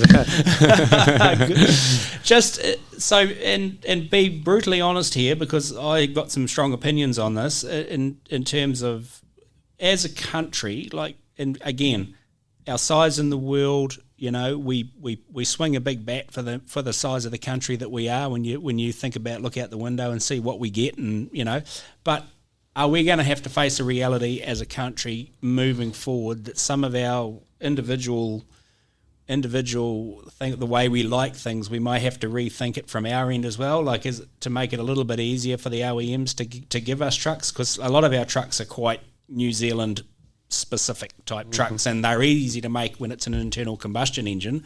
You just hack chassis and you put axles in and you do all this sort of stuff and send it on a boat. But tomorrow's trucks are a little different. You can't just go attacking them with a gas axe and turn them into something different. Like, so do you think as a country we're going to have to relook at what we're asking for, as well as making sure we get what we order? Yes, maybe, but again, when we talk about the way that Scania works, I'm not so concerned about that, because we are always thinking about deliver the right solution to the customers according to their needs. So our modular system what was built in with this philosophy, and we will keep this way of working. So I'm not concerned about that. Of course, that if you are talking about lead times, maybe in the future is something that we can think about, not to have a standard truck for New Zealand. I believe that we will not reach that point in the next years, because you say every truck is different here. So to come from that to a completely standard way of working is very difficult. But we can have some way of working that we can reach a level that's standard. And above that level, we can have some more specific customization. So I believe that this is something that we can work together with the market for the future. But again, we will not lose our way of working, our main philosophy, that's to deliver the right solution to the right customer. And our tailor-made philosophy we will keep. The modular system is something that Scania will keep, I can say forever, but it's something that we will keep for a long time. Yeah. Excellent. Well, that's been, I'm not going to put you under the ringer too much more. I've been shining the light in your eyes, and I want an invitation to come back, so I'm not going to make it too hard on you. So the last question I've got, this is the big one. This is the big one. There's a member of your staff who will remain unnamed, but we know that he has got the tattoo of a griffin. Yes, on him. I know. Yeah. And if you get him in the right frame of mind, he'll willingly show it to you. And so, have you got company imagery tattooed on you anywhere? Oh, I've been working at Scania for 27 years, so I can say that the tattoo is in my heart, because You've been working on that answer. Yes. It was my first job. I was only 16 when I joined Scania. Is that right? In Brazil? Yeah. Yes. Doing what? In assemble line. So I start assemble trucks, doing normal stuff, technical stuff, and in the assemble line, it was a really amazing program that I had the opportunity to participate in my first years at Scania, because I did it together with the school, so technical school. It was amazing. So when you went there, I'm going to interrupt you there. Sorry. When you went there, so this is a great thing for young people out there listening to this. Yes. On your first day at Scania, as an assembly line worker, bolting stuff on trucks, were you on that day? Was your thoughts as I'm going to travel the world, I'm going to get promoted, I'm going to do great things, I'm going to live in all different parts of the world, or at that stage in your life was it you just went and got a job and that's where you thought you'd be? No, of course that I didn't have all the view of the thing, but one important in Brazil, because what happened that moment, that we are always looking for working in a multinational, in a global company. Right. Okay. Because it was something that for the family was very important, and we are thinking that way because working in a global company gives to you some kind of support and safety when you're talking about job journey and everything. So when I started there, of course, for the family was really an important thing that happened. I was only 16, as I said. So I was a young boy, and for me everything was new, everything is different. To be in a assembly line with a lot of technology for that moment, for me was amazing. But I knew when I started that Scania had this kind of internal opportunities that could appear along the time. It's more a matter of prepare yourself. Of course, that the company will give some training, some programs and everything, but you need to be prepared to prepare yourself according to the area that you have more interest. So that's what happened to me. So I've said that I'm 27 years in the company, and I'm always moving. So there was only one department that I stayed more than 5 years. That was 7 years as a sales director in Brazil.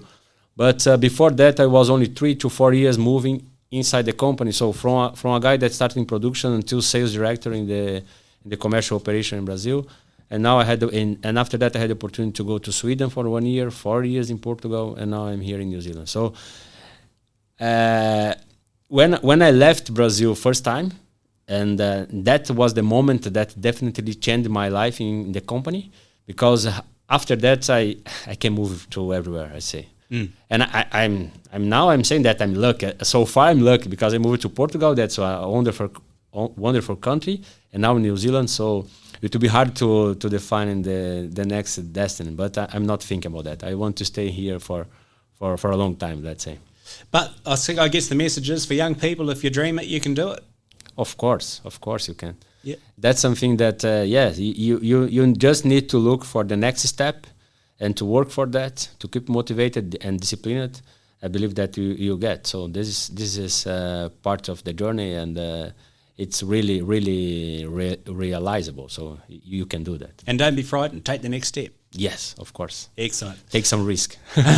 Take some risk, absolutely. Victor Carvalho, that's been a fantastic 3/4 of an hour of your time. Very appreciated. I know you're incredibly busy in a new job in a new country to take time out to have a quick talk to us.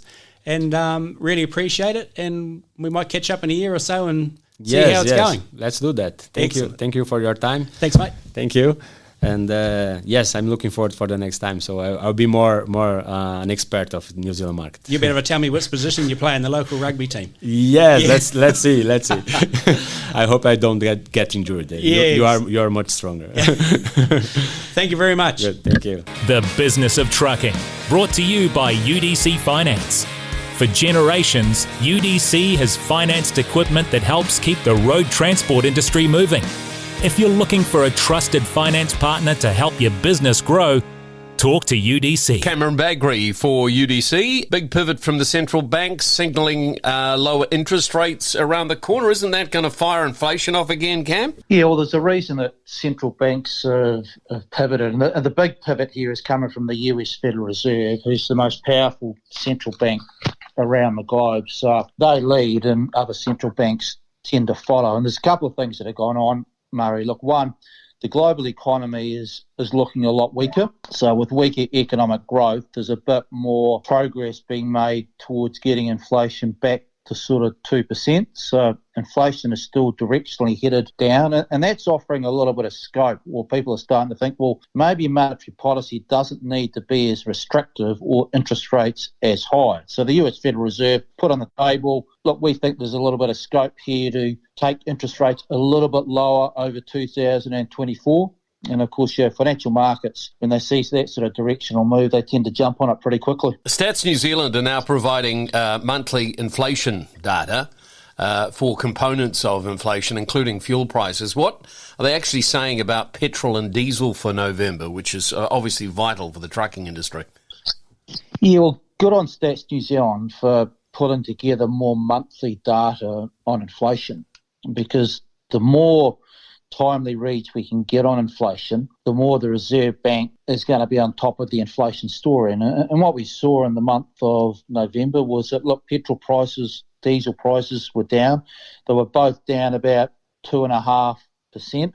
Yeah, that still looks like it's lagging that big fall in oil prices we've seen over the month of November. So I'd anticipate over December we're going to see continued prices with a bit of a lagged effect. So, and those are they're pretty big contributors to headline inflation, and they're providing just another sort of little bit of a signal that inflation directionally is still headed in the right direction, which is south. Any insights from Mainfreight's team update on the economy? Yeah, it was interesting to have a look at that, because a couple of things. They used the word team a lot. I got sent a report that was said that it was used in excess of 500 times, which is a remarkable use of the word within a document. Yeah, the word customer was used a lot more. The word growth was used a lot less. And, of course, your Mainfreight's a reasonable barometer in regard to what we're seeing around the globe. And US volumes look like they're improving, and New Zealand volumes are a bit below forecast, so that's in line with what we're seeing across the general economy. And Europe's seeing lower volumes as well. So you're all up, pretty subdued guidance in regard to what they were pointing to. But use of that word sort of team, Murray, just interesting in regard to the culture of the organisation. GDP negative in September. So more specifically, how did transport do? Yeah, well, the headline numbers for GDP was down 0.3% in the quarter, 0.6% on a year ago. And the old transport, postal and warehousing group, well, they were right down the bottom of the rung. It was down 4.5% in the quarter and 7.4% year on year. Now, some of those movements can be exaggerated by what we're seeing in regard to international air travel, et cetera, But you talk to the truckies out there, what we're seeing at the moment is that things are becoming pretty lacklustre at the moment. Of course, we've been seeing that within the heavy traffic index of the truckometer as well, which has been flatlining for the past few months. Now, the government has scrapped, in fact, last week, the Inter-Island Resilience Connection project. Should we be worried? It's a pretty important stretch of water, particularly for the trucking industry. Absolutely critical. So it's fine to scratch the project, but I guess the issue, Murray, is that what are they going to replace it with? Because that word they had within that project called resilience is pretty important. And obviously they've balked at the $3 billion cheque, so Lord knows what was supposed to be going into a project to balloon it up to the $3 billion.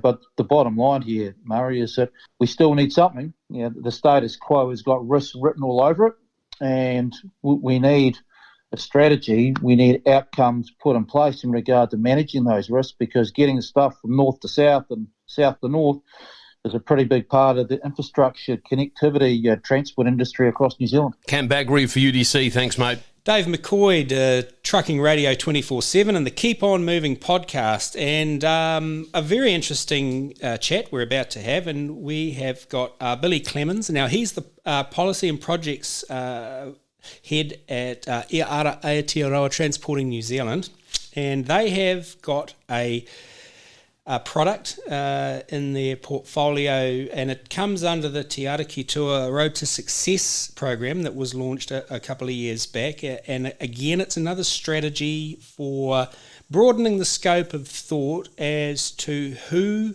is actually out there and available to work in the transport industry. People in a diversity of population that we might not have thought of before, because you always hear that golden number, 2,400 people short at the front line, and so it's a changing world. We can't keep going back to the old schools of thought about who's out there to drive trucks anymore, because they just aren't. So we have to think about who else is out there who might be available to drive a truck, who else might be out there that may not know how skillful that they are, and that they can actually be part of a fantastically dynamic industry. The product is called the Diversity Toolkit, And Billy, is that the nub of the whole? Is that the nub of the story, or am I on the mark?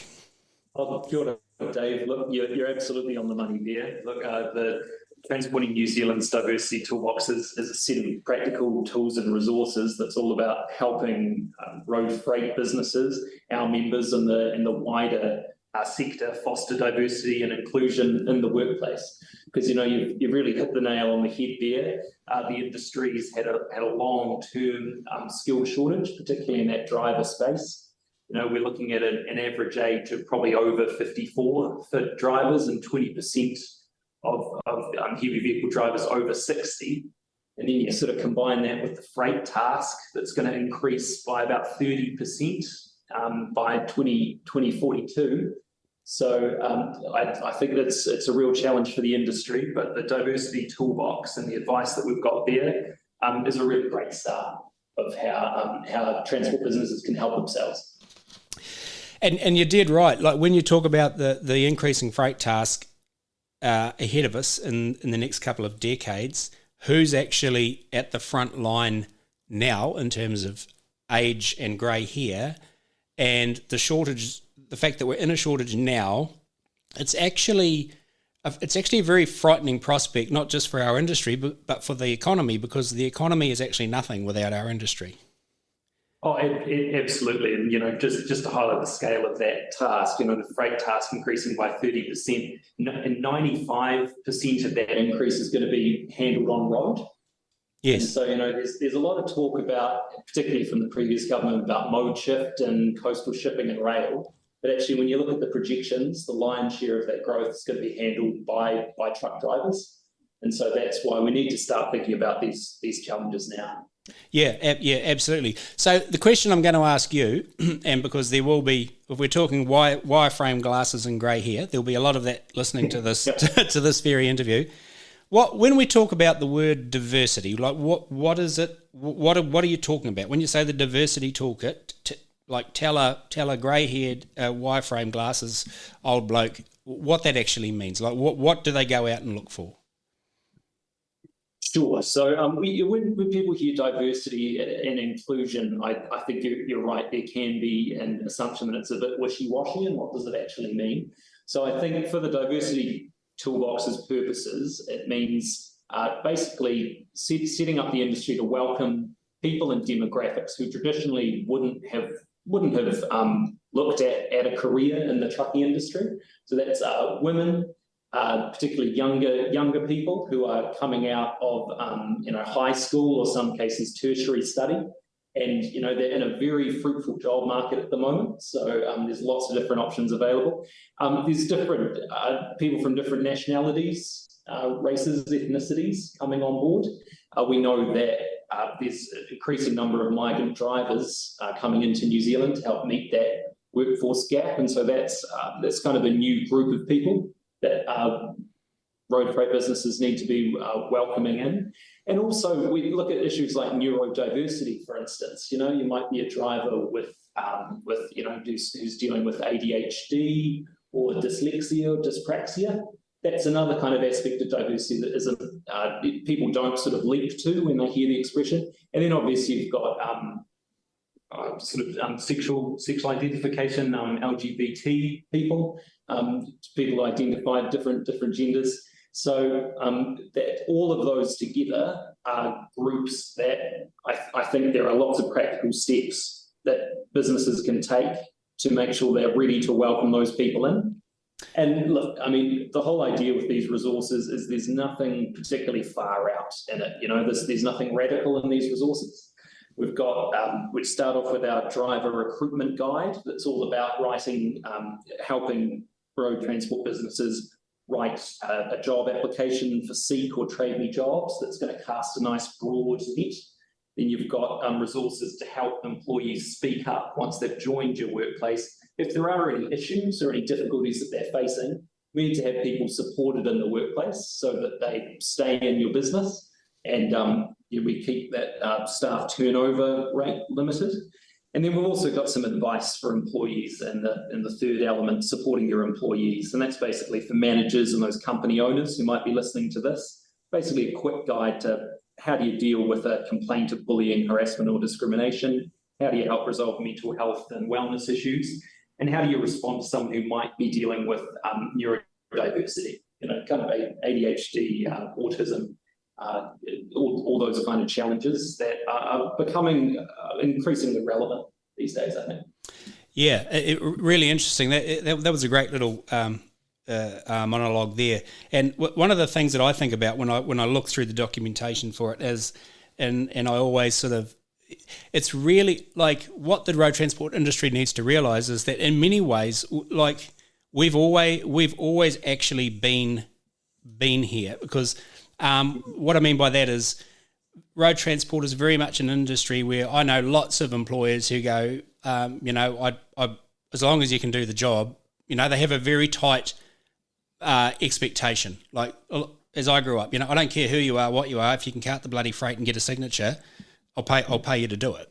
And so, and I've seen that play out so many times, in my career. And also, how often in our industry do you see a really successful person who owns a business who tells you, I was absolutely hopeless at school, I was bloody useless, they didn't even know what dyslexia was back then, and I had it and I couldn't learn, but I just was able to do stuff and I went out and built a business. So the opportunities that road transport actually offers the diverse community. So if they are listening to this, if you want an industry that actually has, in many occasions, quite a low judgmental bar, a bar that is set around your capacity to do, and the opportunities to grow something from nothing if you weren't that great behind the books, this is actually a fantastic industry option. Yeah, absolutely. Look, I think that point when we were talking to our members and some of our diversity champions about what was really important to include in this toolbox, it was exactly around what you're saying there, is that traditionally it is an industry where people who haven't had perhaps a traditional academic background or haven't seen tertiary studies as the right fit for them, have just gone in there due to the fact that it's a fantastic industry to work in. There's a lot of freedom. You're not tied to a desk and not staring at paperwork all day. And it's all about acknowledging that the industry has been really supportive of that. But, there's always kind of some additional steps you can take. So, for example, in our guide that we've got out, Supporting Your Employees guide, we basically step through some strategies that you can do to support neurodivergent employees that you might have. So just as an example, just as a couple of steps here, the first issue is just raising the awareness and, maybe put up some resources around your workplace, or maybe, look at some resources online from different resources just to educate your employees about neurodiversity and encourage open conversations around that. Because that point that you said before is that a lot of people, before dyslexia was really common knowledge. I think a lot of people just kind of just kind of got on with the job. But I think if you're really encouraging good conversations in the workplace around, look, we're acknowledging that here are some different neurodivergent varieties, and here's, we're open to supporting people with that. That's a really good step. And then once you get those conversations happening, you can look at what kind of, we call them reasonable accommodations you can make. So what kind of small steps can you take to make sure that, a dyslexic driver is going to be able to perform their best in your workplace? And there's lots of ideas, whether it's, making sure that instructions or company documents are really easily legible, they're in plain English, and you're giving all employees adequate time to, read different instructions or emails that they might get through. There's also cool sort of visual aids that you can get if people are using, a tablet or a computer screen, just to make sure that, these difficulties that they might be having don't stop them from being really successful in the industry. Yeah, great, excellent, and that's actually a perfect segue into the next little bit I was going to talk about. Proactively down that path is the diversity champions in the businesses that are all part of this program of work that you're doing. So do you want to talk to a bit about like who they are in the businesses? Yeah, absolutely. So back in 2022, we Transport New Zealand put the call out for nominees across the industry. who really demonstrate through their own story or through the work that they do in their companies that commitment to diversity and inclusion, to supporting employees.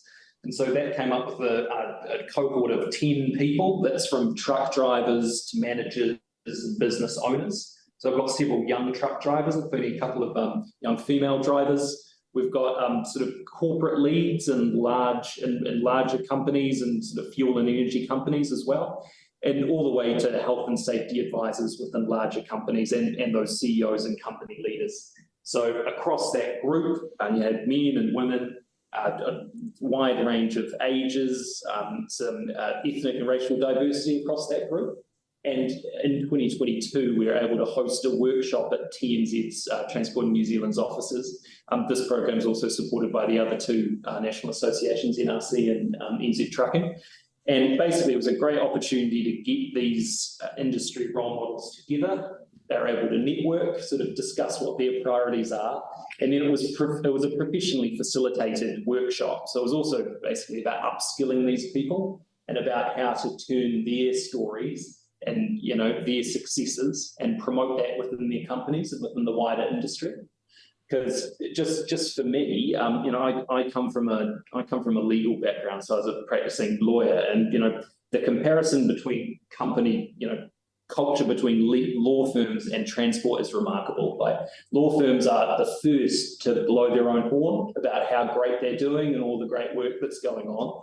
But in transport, like, personally, we know that our members are doing a huge amount, but you don't necessarily hear about it. Our Young Driver of the Year award winner last year was being supported by their company to do some remote study for business analytics at university. We know that 2 drivers were job sharing a line haul truck on the Christchurch to Nelson route. And we've got other corporate members of ours putting all their managers through a sort of first aid mental health course through St. John. So there's all that kind of good work. But if we're not telling those stories, then I don't think the industry is getting credit for the good work it's doing. Oh, look, absolutely. And I think if there's one clarion call that the previous CEO of your organisation, Nick Leggett, used to make on a regular basis, is we have to tell road transport's story far better than we do. Yeah, no, I completely agree with that. Absolutely. And so for example, a great example, one of our diversity champions, who helped us develop these resources, reported to us the other day that they run a log transport business, and 23% of their driver workforce is female now. And the analogy, the story she tells is, back when she was a bit younger, she used to get told that women weren't cut out for log transport. So even in the last few years, I think there's been some really positive movement in that space. And I think that, the increase in female drivers is fantastic. But I also think that promoting the importance of supporting racial and ethnic diversity, supporting, rainbow applicants that you might have in the workforce, people who, and people, older and younger people at both extremes, helping them into the industry when it might not be their first career. That's all really important as well. Yeah, absolutely. And so our next step in terms of this little journey that we're on, talking about the diversity toolkit, and we're going to is following up this interview with Billy, where he lays out the what and the why. And we're going to, in the next couple of months, we're going to talk to a couple of those diversity champions in the industry and get a first-hand feedback from them on how it's gone and the benefits to them. We'll introduce both of them in the coming months and have a chat to them. And I suppose the takeaway message is that there is, if you broaden your horizons, there's a far broader pool to choose from when it comes to staffing the game, so to speak, players on the field. And so, Billy Clemens, thank you very much for giving us what has been a good 20 minutes of really enlightening and insightful and interesting discussion, and we hope that we can help plant the seed of change of thought in the industry. Oh, thanks very much, Dave. And just finally, just a big shout out to our corporate sponsor and supporter of this program, Teletrack Navman New Zealand. They've really helped us set up these really high quality resources that are available to everyone to get mailed out or downloaded. And they're at roadtosuccess.nz. So it'd be great if people went and check those out. Excellent. Thank you very much for your time, and we'll come back to you later in a few months down the track and see how it's all going.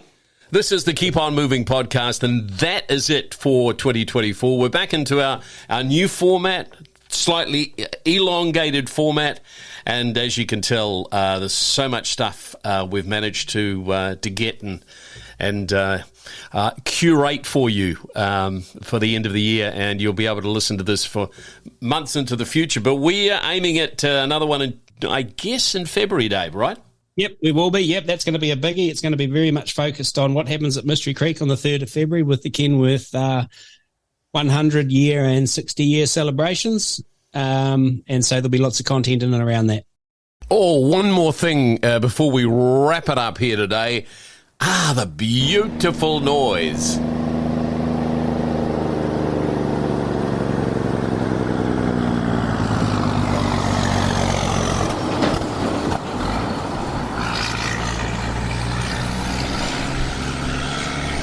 So I'll stop it right there, and I'll get Dave to tell you what it is. That can only be one thing. That is the unmistakable sound of a big yellow Caterpillar motor. That's a Kenworth drop sider, like a rural spec. I couldn't make out whose it was, dropping into the big sister on the desert road, heading south. And what a glorious noise. The days when you could spec the big yellow motors in your truck. So that sound will warm the hearts of many listening today. Thank you, Dave. That's it, the Keep On Moving podcast for 2023. We'll be back in 2024.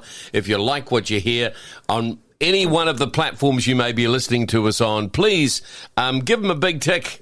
Thank you. Goodbye. This podcast is brought to you by the team at New Zealand Trucking Magazine. Remember to get your hands on the latest issue from your favourite retailer or subscribe now at nztrucking.co.nz.